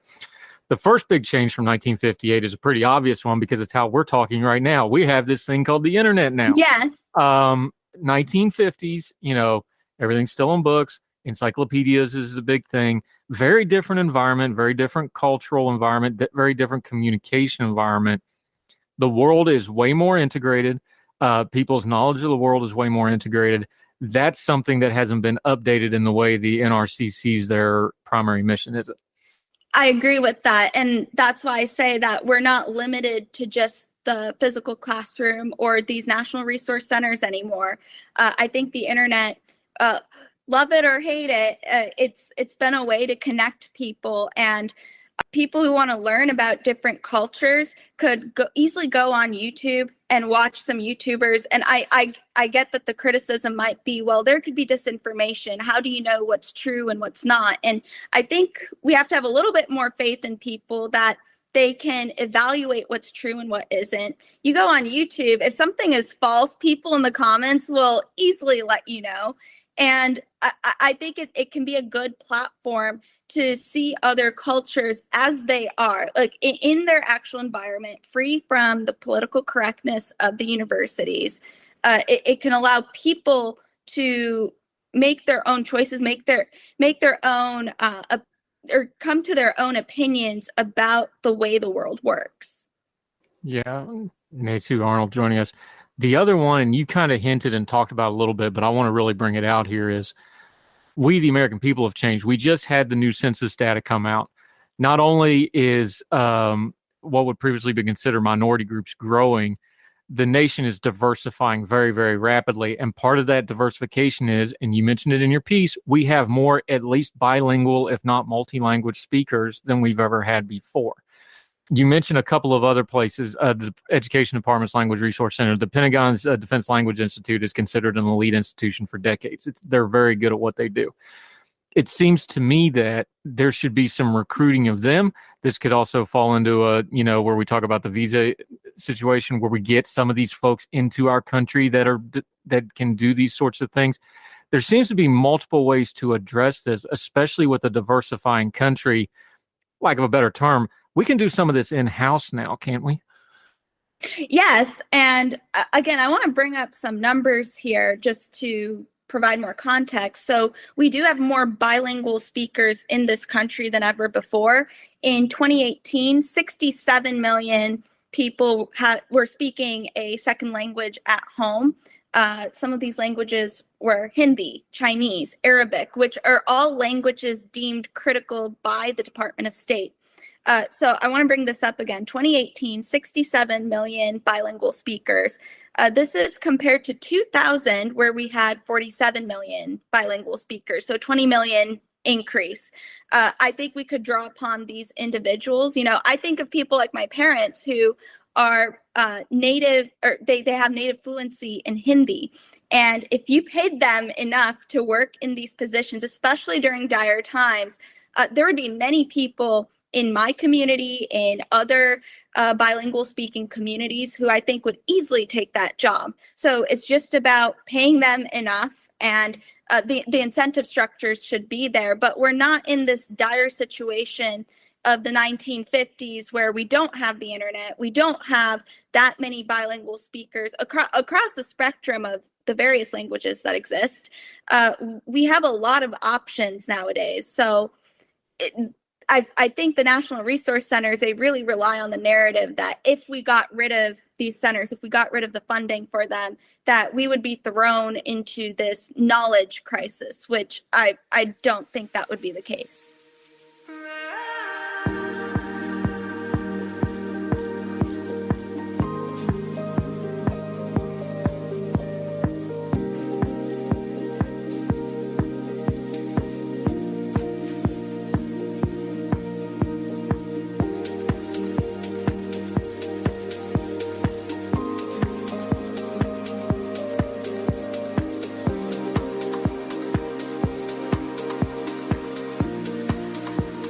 Right. So as usual, when you're dealing with a government program or a government institution that this is, you're dealing with funding and you're dealing with power structures because people don't want to give up their little hamlet of power, right? I don't want to put anybody out of a job. That's not what I'm saying. It seems like there's some redundancies in these centers. Like we said, there's some other things we could step up. There's other things that overlap and can take the burden on them. You know, it's easy to just say, let's eliminate something because, you know, you don't have to do all the red tape and you don't have to write all the law, right? But if you're going to eliminate it, this does seem like a program that can be absorbed into other parts of government, either by expanding other parts of government, expanding where it already overlaps. This doesn't seem like this would be a giant gaping hole if we got rid of it. This seems like something that just needs to evolve to the natural next level to me. I think it's realistic to assume that we could cut funding or even eliminate the funding for national resource centers, and that's because we've already done it before. In 2010 or 2011, there were major cuts to Title VI funds, which is some of the funds for the national resource centers. I believe it was a 40% cut, which is major for federal programs. And my view is that if we could do it once, we could definitely do it again. And as you say, there are redundancies here. So again, either we cut the funding or some of those funds could just go to other departments, but there is no reason to have these redundant institutions, especially when they are not teaching things that are relevant to national security. Yeah, need to, Arnold, joining us. Let's go back to big picture where we started after going through, you know, policy stuff and bureaucracies. You got to wade through a little mess to get through and people's out. Let's go back big picture for a second, because I think it's a fair criticism that the worldwide literacy of the average American is probably not where it should be, as far as, you know, our place in the world, how the rest of the globe does things, how other cultures do things. I think that's a fair criticism. I am an American. I love my country, but I've also lived overseas, so I've got to see it from that side looking back in. I think that's a fair problem. What would be a good way to address this, not just bureaucracy-wise, because that's always going to get took over and you get mission creep like you talk, culturally, the way we deal with our social media, the way we deal with intaking information. We already talked about it. We have the internet. We can look up anything at any time instead of just, you know, doing cat pictures and yelling at DC. What's some things that the average person can do on their own to raise their worldwide literacy, for lack of a better way to put it, which is actually the core value of what this was doing in the 50s was, hey, we as a country need to pay better attention to our place in the world. What can we do individually to just go ahead and do that on our own now? I mean, I would say, maybe this is just my view on this. From the people I've spoken with, I actually think they know quite a bit about the world, and there's a lot less understanding of the way things work here in America, whether that be the way our government works. For example, I work on student loans, the issue of student loans, and there are many people who don't realize that federally backed student loans, that's paid by the taxpayers, that connection isn't clear, and there's a lot of lack of understanding even about our own history in this country, whereas I see a lot of people and they seem to know something about another place or the food of another culture, because we have a lot of that here in America. So I do think some of this just starts from in K through 12 education, having better reading education.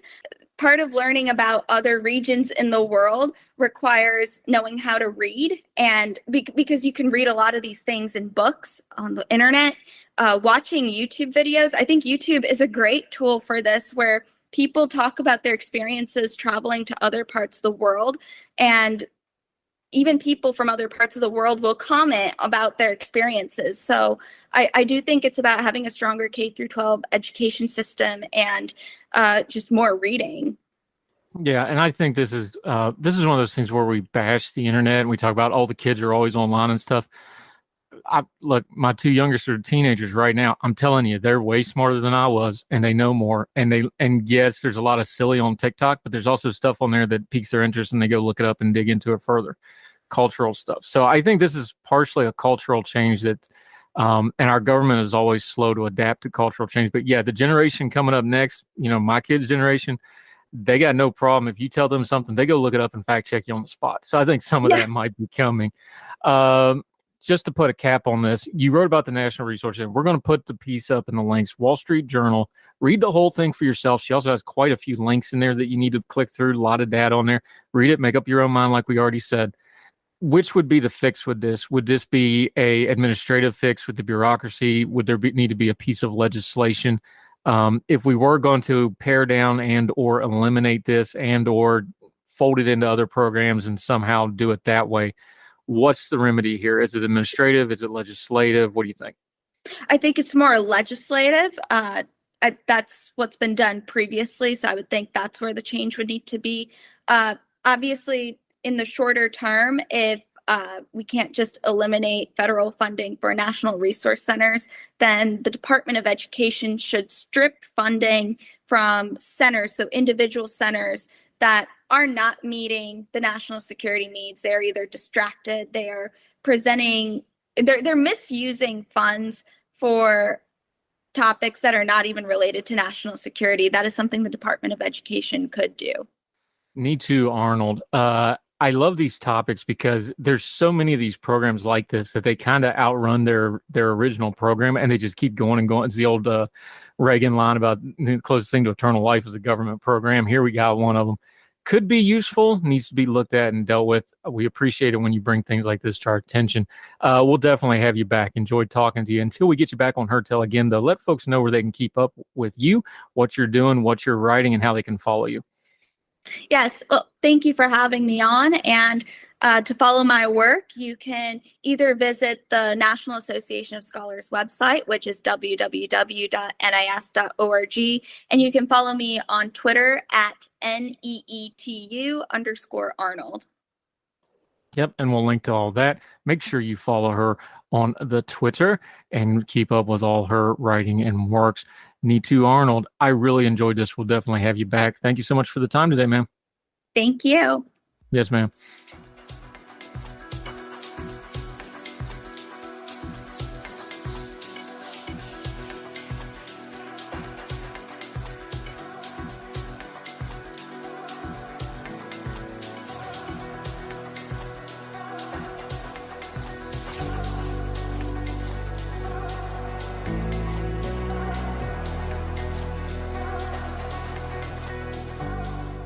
Welcome back to Heard Tell. I'm excited about this one. We wanted to talk Mike Pence, so we got the guy that wrote the book on it. literally in this case. He's got a book out, Piety and Power. He wrote the book on Mike Pence. We're going to talk Mike Pence. Tom LoBianco, he is a political reporter with Yahoo News.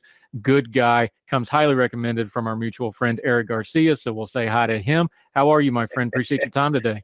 Thank you. Thank you so much, man. Excited to be here. Joining us from an undisclosed moving location because he's a busy man, but that's okay. Tom, take us back, because a lot of people didn't know who Mike Pence was pre-Trump, so all they know is Trump-era Pence. Yeah. That's not the Indiana Pence. Take us back to Indianapolis. Take us back to Indiana. Yeah. Who is Mike Pence, and where did he come from? Oh, boy. Great question. You know, when I wrote the book, and I was, doing my research, and I'll just, quick backgrounder on me. I've been covering Mike Pence for 11 years. I get this question now occasionally. They're like, why did you pick Mike Pence to cover, the world's most boring politician? And the short answer is I didn't exactly pick him to cover. I was on contract with the AP covering the State House back in 2011. Well, so Mike Pence, when I was covering him, I always underestimated him. And we also had a bigger race out there too. This Dick Lugar Senate race going on back in 2012. And I focused more there because that's where more of the action was. But what I found with Mike Pence, as I was doing the research for this book, the more that I covered him, and the more I saw him in a different light, the more that I saw him in a Washington light as well as an Indiana light, I stopped underestimating him. So a couple things to know on Pence, which I think we in the press sometimes miss, and there's a reason that we miss him. And I also think it's purposeful too. I mean, he's a very calculated politician, even at this moment. Is you don't have to be exciting to be successful sometimes. You have to know your audience. And I've noticed that this week in particular, we're coming off of the Trump-Pence showdown, the return to DC, in particular for Trump, since, for the first time since January 6th. I think this was Pence's second trip back to DC since then. I think he did a Heritage Foundation event last summer. And I see a lot of the coverage saying, come on, Mike, you missed your moment.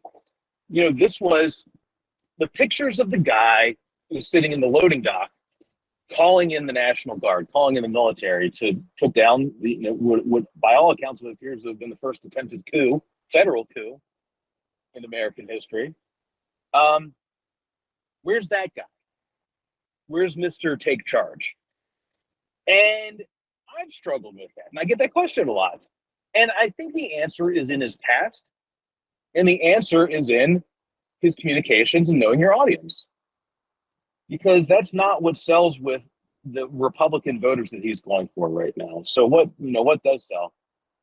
He seems to think that steady sells. And that comes from how he came up in politics. He's a very steady, disciplined, methodical, painfully slow, traditionally painfully indecisive politician. That's how he was as governor, at least. He comes from the way he's done things. He put in a lot of elbow grease to get to politics. He didn't start that way. He didn't run in his family. He kind of found his way to that. Mike Pence was born in 1959 down in Columbus, Indiana. His family had just moved there from Chicago.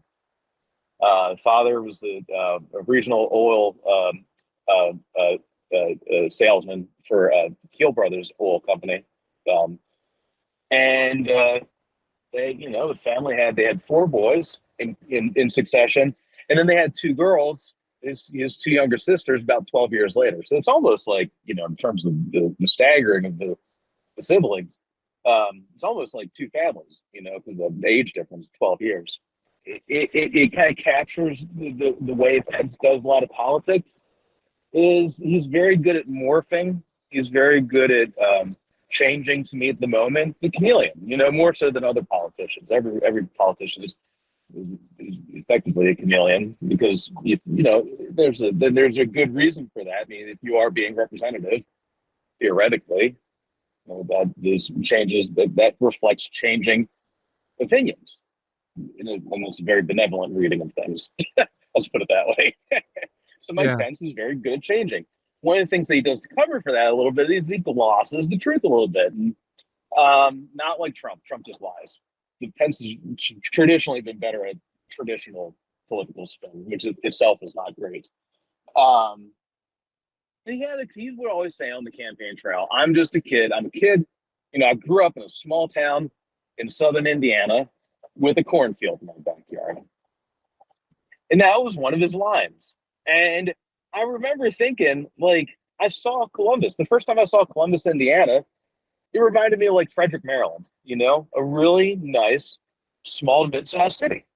It's not huge. It's not New York. It's not LA. It's not, good-sized city like Baltimore, wherever. But it's also a city. And it's not, like, it's not a one-stop town, okay? And I remember he would say that, and I'm like, well, this doesn't really seem to grab your roots. I mean, that was my thinking, at least. And I remember I was driving down there I was doing some research, and I was driving around Columbus with former neighbors of his, and they were helping me out, giving me a little tour. And we go to his house, the second house they lived in, this Rambler. And lo and behold, there was a cornfield behind that house. And I was gobsmacked. I just couldn't believe it. I was like, wait a minute, there's actually corn here? And I was like, well, why is there corn? And the answer, fittingly enough, was because Pence's family was doing so well, and good for them, that's what you want, that they kept on moving into the newest subdivision of Columbus as it grew further and further into the cornfields. So the city cut into the cornfields, they cut with it. They kept on bumping into the cornfield. And they did okay. They had money. His family, they owned multiple Marathon gas stations. His father sold them off in the 80s and gave each of the kids a payout from that, about $1 million each. And Pence, when he started out, it's one of the best observations I've heard from folks that know him is that he's very dutiful. He's very orderly and methodical. And you can actually see that in the way he comes up. He attends a Catholic middle school, Catholic grade school down there in Columbus, Saint Columba, and then transfers into Columbus North, the big public school later, in the late 70s, mid late 70s. And his debate teacher back then, his coach and teacher in middle school, I always talk about how wonderful he was at remembering things and wonderful he was at understanding and grabbing the details and repeating them back. And, anybody who's listened to a Mike Pence speech and, they're not exciting. And I've been listening to them for 11 years. They have not changed an awful lot. Knows that he's very good at repeating things back almost verbatim. So that's kind of like how he approaches a lot of things. He's very directed. And, looking, not getting too far ahead of ourselves here, you actually saw that on January 6th. And again, you actually see that in the title of his memoir that's coming out. So help me God. It's a reference to his duty to the oath of office. It's the same thing that his top advisor said in January 6th hearings. Mark Short, he chose his loyalty and his duty to the Constitution over his loyalty and his duty to one man, Donald Trump.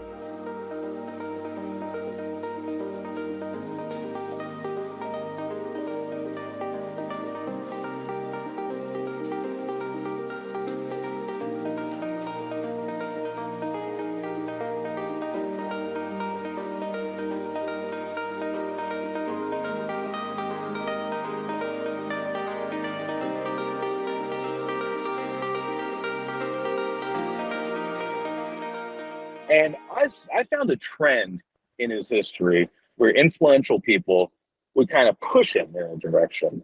One of those is a guy named George M. Curtis III. That's kind of is a history teacher for him, and at Hanover College in the late 70s, 1980 into 81, I think. This is, he writes this thesis for him, an undergraduate, called "It's the Religious Expressions of Abraham Lincoln." And it's about Abraham Lincoln struggling with how do you match faith with the practice of politics. And And you read that, and you see, what I heard at least is you hear Mike Pence struggling with that. It's really fascinating. It's also kind of hard to find. They put them under copyright down at the Hanover Library. And you see Pence internalizing things. That's the way I read it. It's 37 pages, and again, great research. He's kind of internalizing this stuff, and it's when he's going through his own change. He's grown up, he's been raised Catholic. Of course, Catholics highly dogmatic, and Lo Bianco, I get that. But he does start this conversion to evangelical, or some kind of, non-denominational Christian in college. He has what he later determines to be a salvation experience. In 1978, he hit the Ichthus Music Festival in Wilmore, Kentucky. He feels Jesus there. I've heard he's given different versions of this, and I don't think it's because he's lying or anything. I think it's just, memory doesn't always serve. And, sometimes it's an altar call where he feels that. Sometimes he's standing in the rain. Sometimes he's sitting in the rain. But, 1978, this is his conversion. This is his salvation experience. He doesn't leave the church. He doesn't leave the Catholic Church until 1994, 16 years later. They're all kind of benchmarks along the way that you can use to see this. Him and his wife meet at the Catholic Church, St. Thomas Aquinas, up in right near Broad Ripple in downtown Indianapolis. They get married in the Catholic Church in 1986, 3 years later, over near the Indy Motor Speedway. And for a period of time, they call themselves evangelical Catholics. Going back to this point about people pushing Mike Pence, Karen Pence is the one who really kind of focuses him, kind of puts the blinders on him and gives him some direction, because he's always been interested in politics, in philosophy, in history. By now, gets him moving in towards like kind of classical liberal conservatism. He votes for Jimmy Carter in 1980 because he's the evangelical in that race. But he later says that he sides with Reagan after that. And Karen Pence does something similar. You see that after they get married, Pence gets more conservative about actually practicing politics. And he starts into this, running into a race for Congress, 1988. Runs again a second time in 1990. And I always thought that these two races, 1988 congressional race and the 1990 congressional race, to me, were always very telling of who the actual Mike Pence is. Before he's really put on the mask, before he's, really started, becoming stiff and, politician. He's more open back then, and he's young, he's green. And he's very, he follows the rules. Well, I'll give you two examples of this. He starts a machine politics. It's the Dick Lugar political machine in Indianapolis. And we always think of Democrat machine politics. Well, Republicans are, political operatives too. Like it wouldn't be so shocking they would have machine politics. And in Indiana and Indianapolis back then, in the 60s and the 70s, the guy named Keith Buellin and his protege, Dick Lugar, build this machine, a powerful Republican machine. And Pence, is a young up-and-coming operative, gets in on the ground floor with them. And they say, you know what? We got this race for you. There's this guy we've been trying to get rid of. He's a teacher at Ball State University. He's a Democrat. He keeps on winning. We don't think that he represents the district. Why don't you run? Initially Mike Pence had been thinking, I'm going to have to run for, like city county council or, like state house or something, and then run for Congress. These guys are just like, well, just run for Congress, man. Like nobody else wants to do it because this guy keeps on cleaning our clock. and he does. So he follows their instructions. The next set of instructions he follows is the Newt Gingrich campaign school. Okay. He flies to DC in 1987. And he goes and he does the training it's the RNC and the NRCC. It's kind of, the Lee Atwater, Newt Gingrich part of this too. The guy who's kind of hands-on guy is the former aide and advisor to Gingrich. His name is Joe Gaylord. And They teach you how to run a challenger's campaign against these many Democrats. This is the precursor to the '94 Gingrich wave. And I found the book. I actually bought the guide on eBay, the training manual that they used. It's Flying Upside Down, the incumbents, the challenger's guide to defeating incumbents. And guess what that calls for? It calls for tarring and just muddying up your opponents, smash mouth politics. And guess what? Pence does it. They run the ads. They run they does that in the first race, 1988. And he comes miraculously, it seems, within 6 points of upending this long-term congressman. And they're very inspired by that. So they keep running into the next one, and they go even nastier. There's this famous advertisement in Pence lore, and people in Indiana politics know about this. Obviously nationally, more people are learning about this. The shorthand is called the Arab ad, because this is where he's losing this race terribly from the second go around in 1990, and he kind of throws up a Hail Mary. It's like the dirtiest ad you could think of. There's a white guy dressed up as a Arab oil sheik. Throws on aviator shades and looks like something out like with a Clash, like Rock the Casbah. Like something like that. And I knew some of the guys that helped him on this and helped him on those races back then. Talking with me for this, and he said, even at one point, Pence, when he's coming up for this thing, he's writing the script for this thing. He thought it was going to be funny. He thought it was going to be amusing, like an amusing attack on his opponent. The attack was that my opponent supports foreign oil. We need to get off foreign oil. It has the ideas that this the quote unquote Arab oil sheik, then thanks Pence's political opponent for sending so much money overseas from Indiana to the Saudis.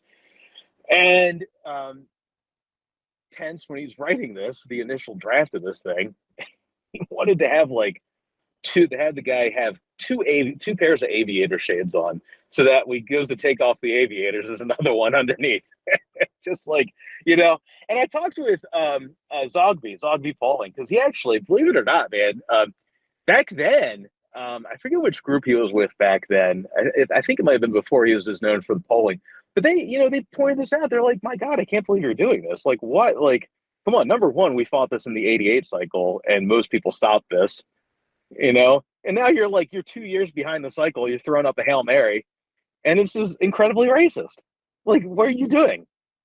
And Pence loses by 20 points, and he writes an apology, which is a very kind of, for him, it's kind of a seminal moment in his life and career. It's an essay. Originally, it was going to be a book, believe it or not, actually. And oh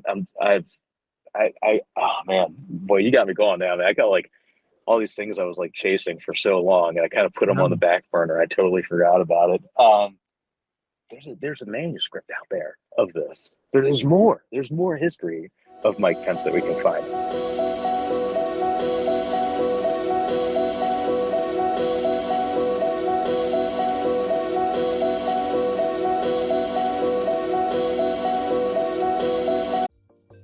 Folks, if you've listened to the Heard Tell program, you've heard our friend Gabriella Hoffman, but you need to make sure you're checking out her podcast, District of Conservation. It's a podcast exploring the nuances of true conservation efforts from DC and beyond. From topic discussions to exclusive interviews with conservation and energy newsmakers, Gabriella keeps listeners appraised of the latest news stories while elevating important voices. Listen to District of Conservation on Apple Podcasts or wherever podcasts are played.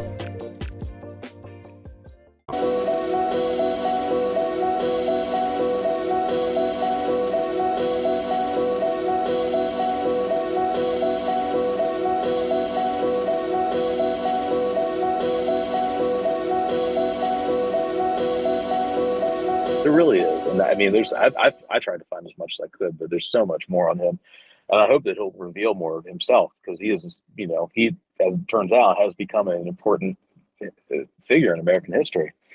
But what ends up coming of this is he writes an essay, and it's published in August of 1991, I believe, called "Confessions of a Negative Campaigner," and this is, he says, and his aides say, present this as, atonement.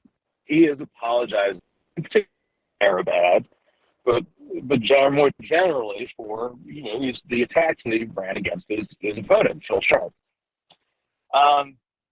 And this kind of creates this persona of like nice guy Mike Pence. And as people say that like this is who he is really. And I think there's a lot of truth. There's a good bit of truth to that. And again, it's always like you always got to go the next step with him in the reporting. You always got to find out just a little bit more. I was doing the reading on this, like he was using it as like a media tour almost to keep his name in the press. And one of the reporters for the Indianapolis Star back then, Pat Traub, said, asked him and said, well, Mr. Pence, you wrote this essay, you apologized for the campaign. Have you called up Phil Sharp, your opponent, and apologized to him? And Pence says, no, I have not. And Trump's like, well, okay, so why are we talking? Like, should we be talking to him? And he's like, well, it's a confession. It's not an apology. I'm not apologizing to him. I'm just confessing, I'm atoning. And it's like, well, okay. Now they don't talk about that part, Mark Short doesn't go on the Sunday shows and say, well, it wasn't an apology. It was only a confession. I'm not even sure what the difference is myself. You only got so much bandwidth to cover these things. Yeah, there's some theological stuff that's really deep right there, but the long and the short of it, to get it into one or two sentences, is you can confess all you want to. If you want forgiveness, there's got to be some communication involved. So if you're not communicating, you're not really after forgiveness. You're after something for yourself. I didn't need to study theology for 20 years to know that part of it, but that's the long and the short of that one, I believe. Well, and you know what, man? This is clutch for understanding Mike Pence, because when you understand the faith and his practice, it's easier to separate out the politics, because in a very real way, he does not let his practice bleed into his faith practice bleed into his practice of politics. And I'll tell you a great little anecdote from his 1988 race. Brian Streeter, who is a senior policy guy was a senior policy guy for him. He's over at American Enterprise Institute now. He was in college at Bible College up in Illinois. I think it was outside Chicago. I can't remember where exactly. Back in the late '80s, and he comes back to Indiana, and he's like 20s or late teens, early 20s, and his family says, "Hey, there's this guy that we know is going to run for Congress. His name is Mike Pence. He's looking for some interns. Maybe you could help him out."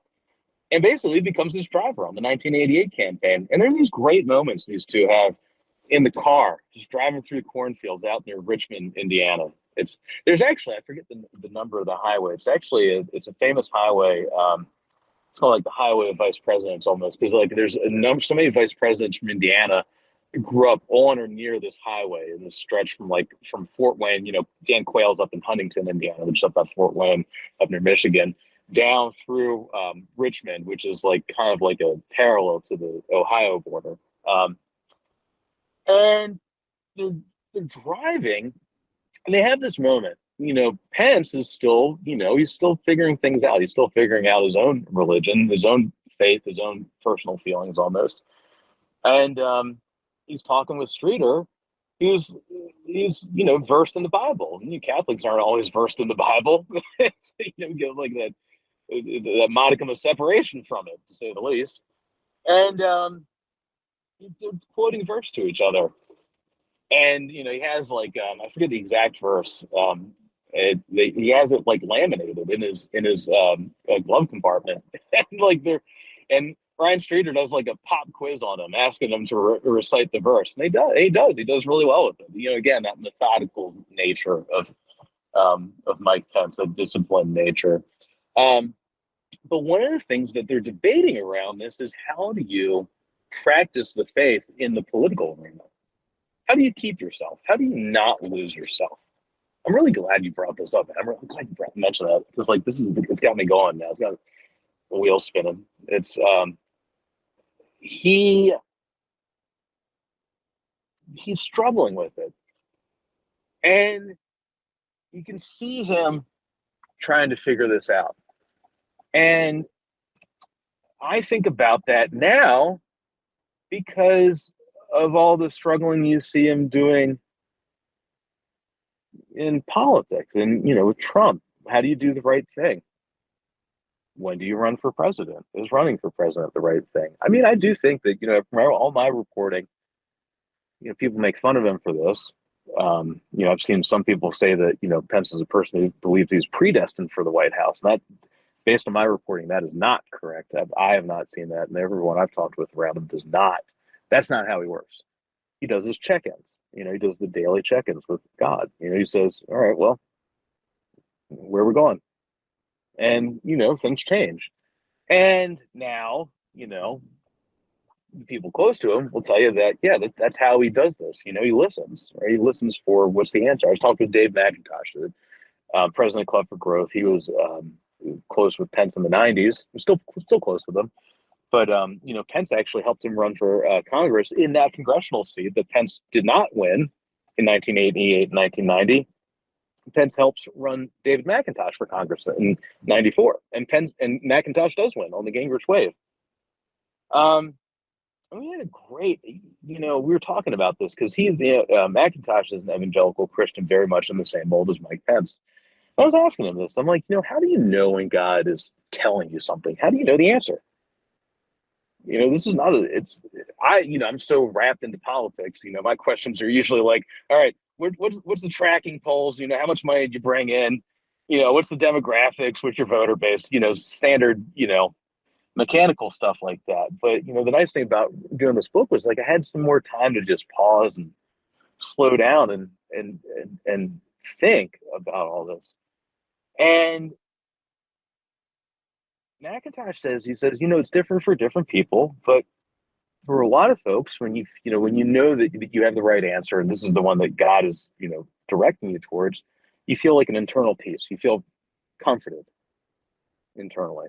It's different for everybody. And that's kind of what I wonder with Pence. When people say, like, when he says that, like, if we're, am I going to run for president, is, one of his brushaways on that is, well, we're going to keep on checking in with God. Karen and I are going to keep on checking in with God. And I think that's right. I don't think that, I think it serves dual purposes, but, I think that's true with his practice.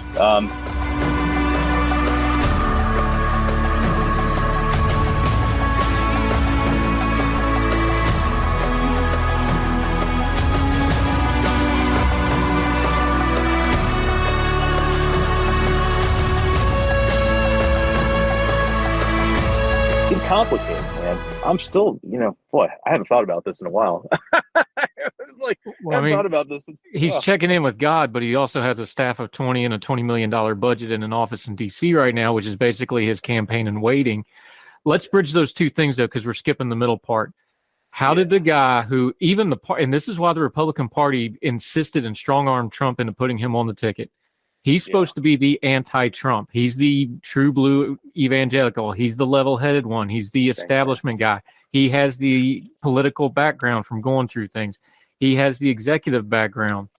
That's who that guy's supposed to be. Right. How do you become that guy? So in 2016, I think the thing to remember here in particular with that race is that, there are a lot of people who were not wanting to be Donald Trump's vice president. I write about this one example in the book where Bob Corker, former Senate Foreign Relations chairman, goes to meet with Trump, and he doesn't want to take the meeting because he doesn't want to be with Trump. Right. And he's just like, come on and do it anyway. He goes up there and he rides up to Trump Tower. He meets with Trump, and he basically is very polite and he says, I'm not interested. And after 30 minutes, Trump alerts him. He says, well, the TV camera's downstairs. And he's like, oh, okay, don't worry about it. I won't say anything. I'll respect this conversation.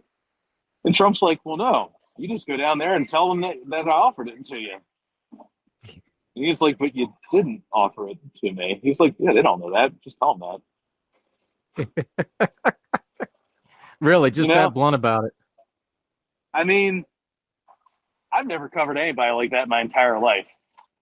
You know, hey man, dude, your hair's on fire. Yeah. No, it's not. Yeah. You know, that's basically right. That's the ethos of that guy. It's really like, anyway. So, but it's so contradictory to what you painted out as Mike Pence. Not to be hard. I mean, there's no other logical explanation here. This was a calculated decision on the part of Mike Pence. He did a pros and cons, and he decided this is the wagon I'm going to. Now we understand politically he was kind of dead-ended in Indiana for a couple different reasons. Yeah. He made this decision to hitch up with Trump, and everything from that moment till now is dealing with that decision. No, right? Yes. You know what's fascinating about that is, and I write extensively about that, there's a 2-week stretch in July 2016 where things kind of come together. The Trump campaign plane pops a flat in Indiana, and he gets stuck there, and it kind of forces him into signing up Pence.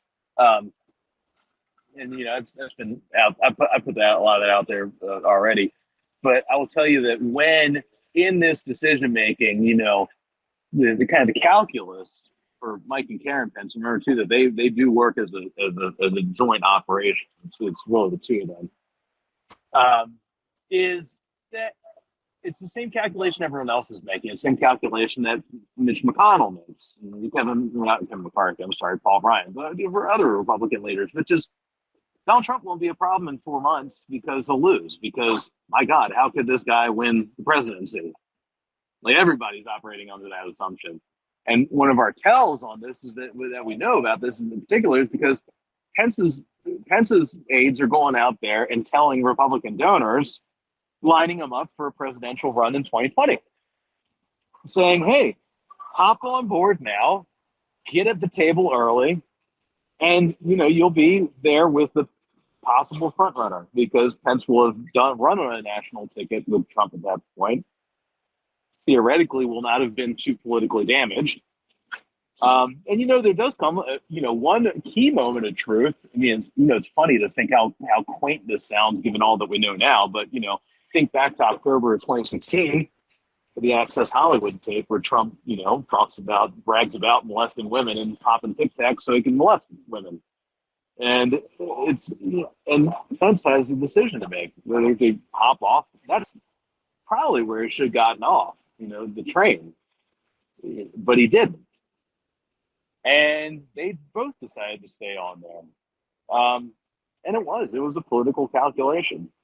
Obviously they prayed with it too, but it's impossible to avoid the politics of that. And it led them right to here.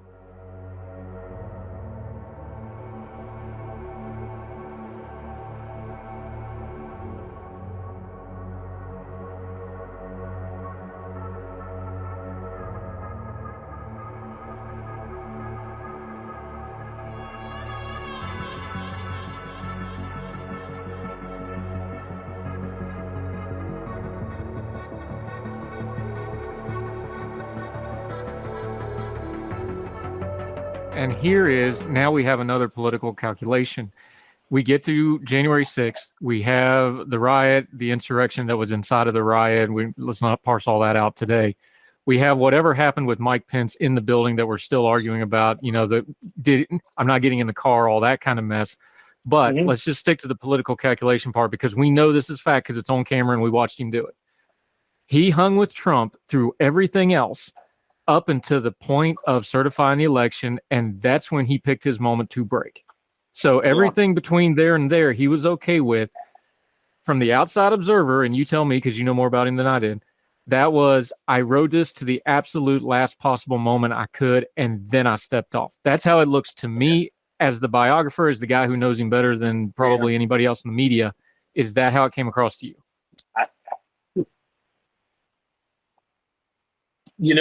On January 6th, when he wrote that letter, and I remember, I was writing a story. I was in the middle of writing a story about that letter because it sounded like the guy that had been subsumed by Donald Trump.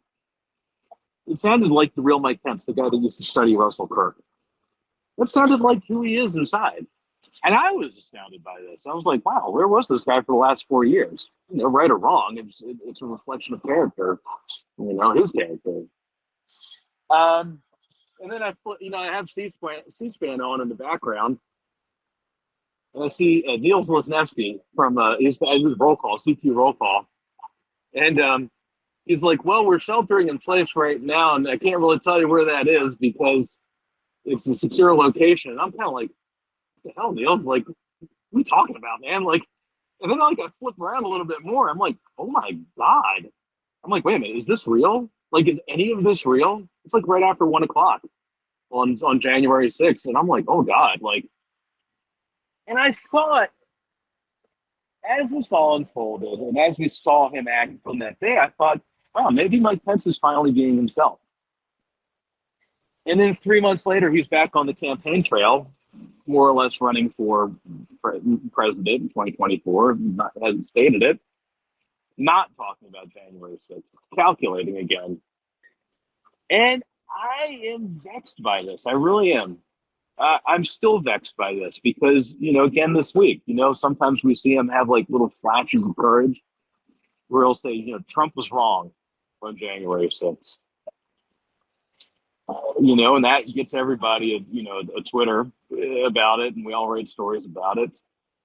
But then he goes back to talking about how, great everything was when they were working together, and boy, wasn't January 6th just a, quote, tragic day.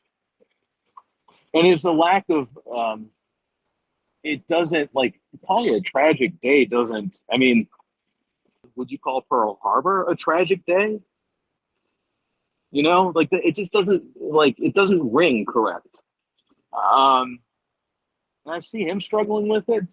But again, the flip side of this, which I always come back to, is knowing the political audience and what he's trying to do, which is running for president. That's what it looks like. He's not declared. He's not, he hasn't said it outright. He's doing the actions. You don't hang out in New Hampshire, Iowa, South Carolina, Nevada, unless you got big plans, okay?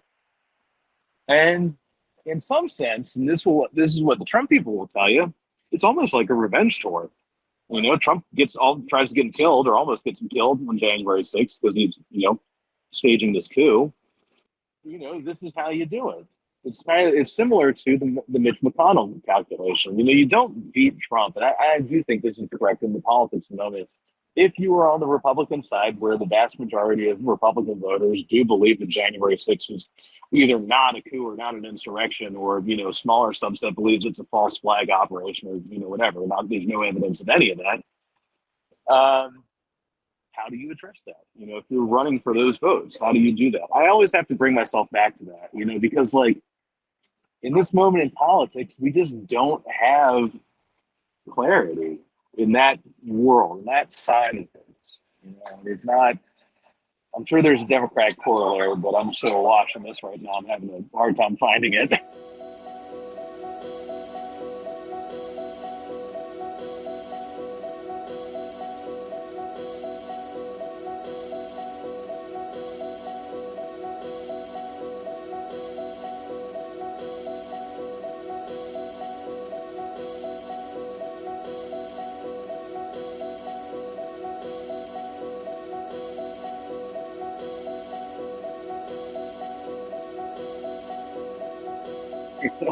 See, I think I might have been wrong about Pence in this respect because we always talk about presidential candidates. You got to have a constituency. Doesn't matter your popularity. What's your constituency? Joe Biden shocked everybody because he had the constituency and they showed up, and all of a sudden that race was over in 2 weeks. Yeah. I always said Mike Pence doesn't have a constituency, but as we've talked through this, the biggest constituency that made Donald Trump president was the same ones that we're dealing with January 6th, was the same ones that Mike Pence is thinking about now. It's those evangelical Christians and Republicans and conservatives, and I'm going to use that term broadly. We'll argue it some other day. Sure. It is what it is. That group of people, that outsiders who are not them, the news media, the center, the left, the progressives, they can never figure them out and go, how can you believe this, X, Y, and Z evangelical Christianity, and still support Y, Donald Trump? Doesn't Pence have a consistent that I think that's who he's shooting for. I think that's who he sees himself as is, oh, I did it, but I didn't compromise myself. This is his monologue, not mine.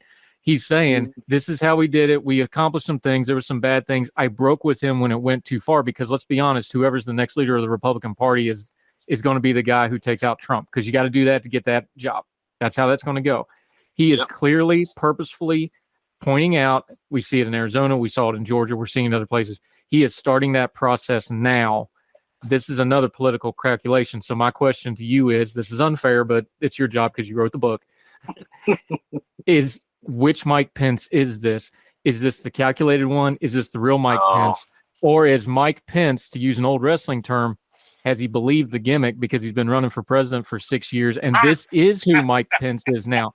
Does he believe the gimmick? Because I think the cultural Christianity Mike Pence gimmick is just who he is after 6 years of being it. I'm going to tell you, man, I'm going to tell you great. Okay, so you ready? I did dissect this in the book. And it's okay. So I had this question too. Why is Pence, who goes to Greenwood Community Church in Indianapolis and 96th Street Community Church? I attended service at 96th Street Church, and I did not hear people spewing brimstone and fire and talking about how he got a drawn quarter gaze because that's an affront to God or whatever. I did not hear that in the service, and I did not hear that from the people that I know that attend service there. That's not that type of church. And everything I could find is that's not that Mike Pence's type of practice.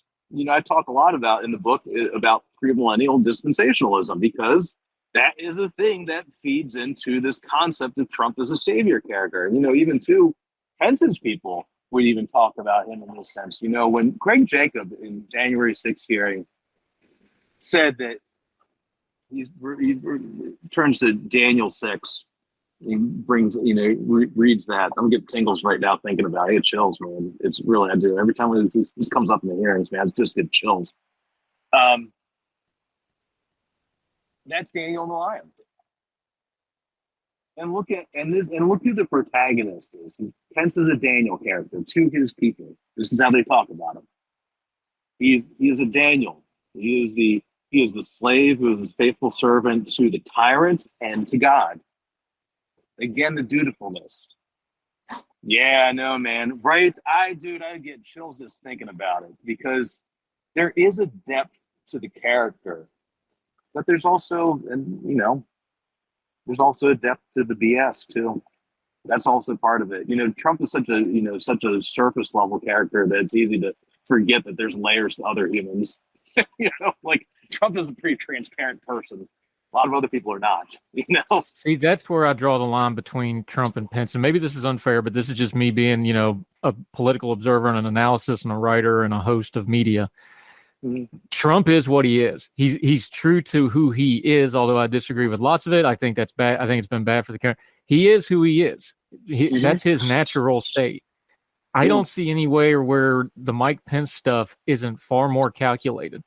There's just, and I'm just going off action. There's just no other way to call it. Trump's just doing it the way he thinks he ought to do it. It's just who he is. Pence is navigating around this, and the problem with navigating around it is you have to be calculated. And the more calculated he is, the more apparent he is that the all shucks, God loves me and Ma just trying to get through life here. Yeah. That last tweet about Trump, that was stone cold. Like he is more calculated by the day and by the tweet. This is just me observing it as mostly unbiased because I didn't vote for him. Mm-hmm. I think he's getting more and more calculated because this is learned experience for him over the last few years. Yeah, I'm with you, man.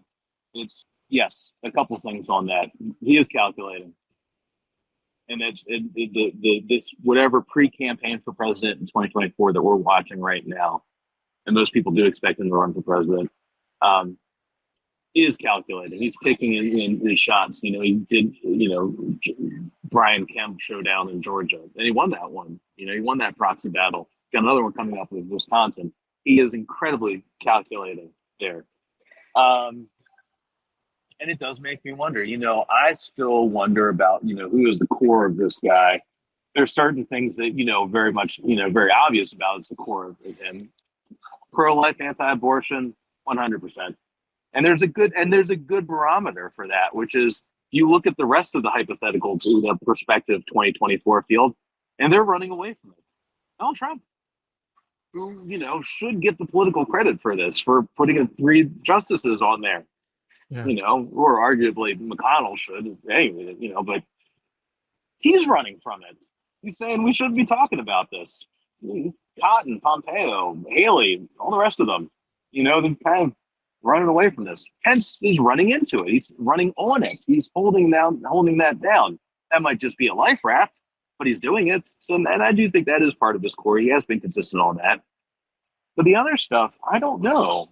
I still struggle with this. After 11 years of following this guy, I don't always know who he is. Is he the faithful servant under fire, trying to lead his people through tumultuous times?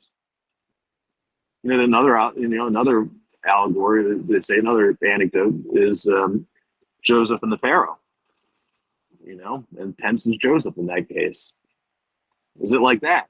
I don't know. That's certainly one way of viewing it.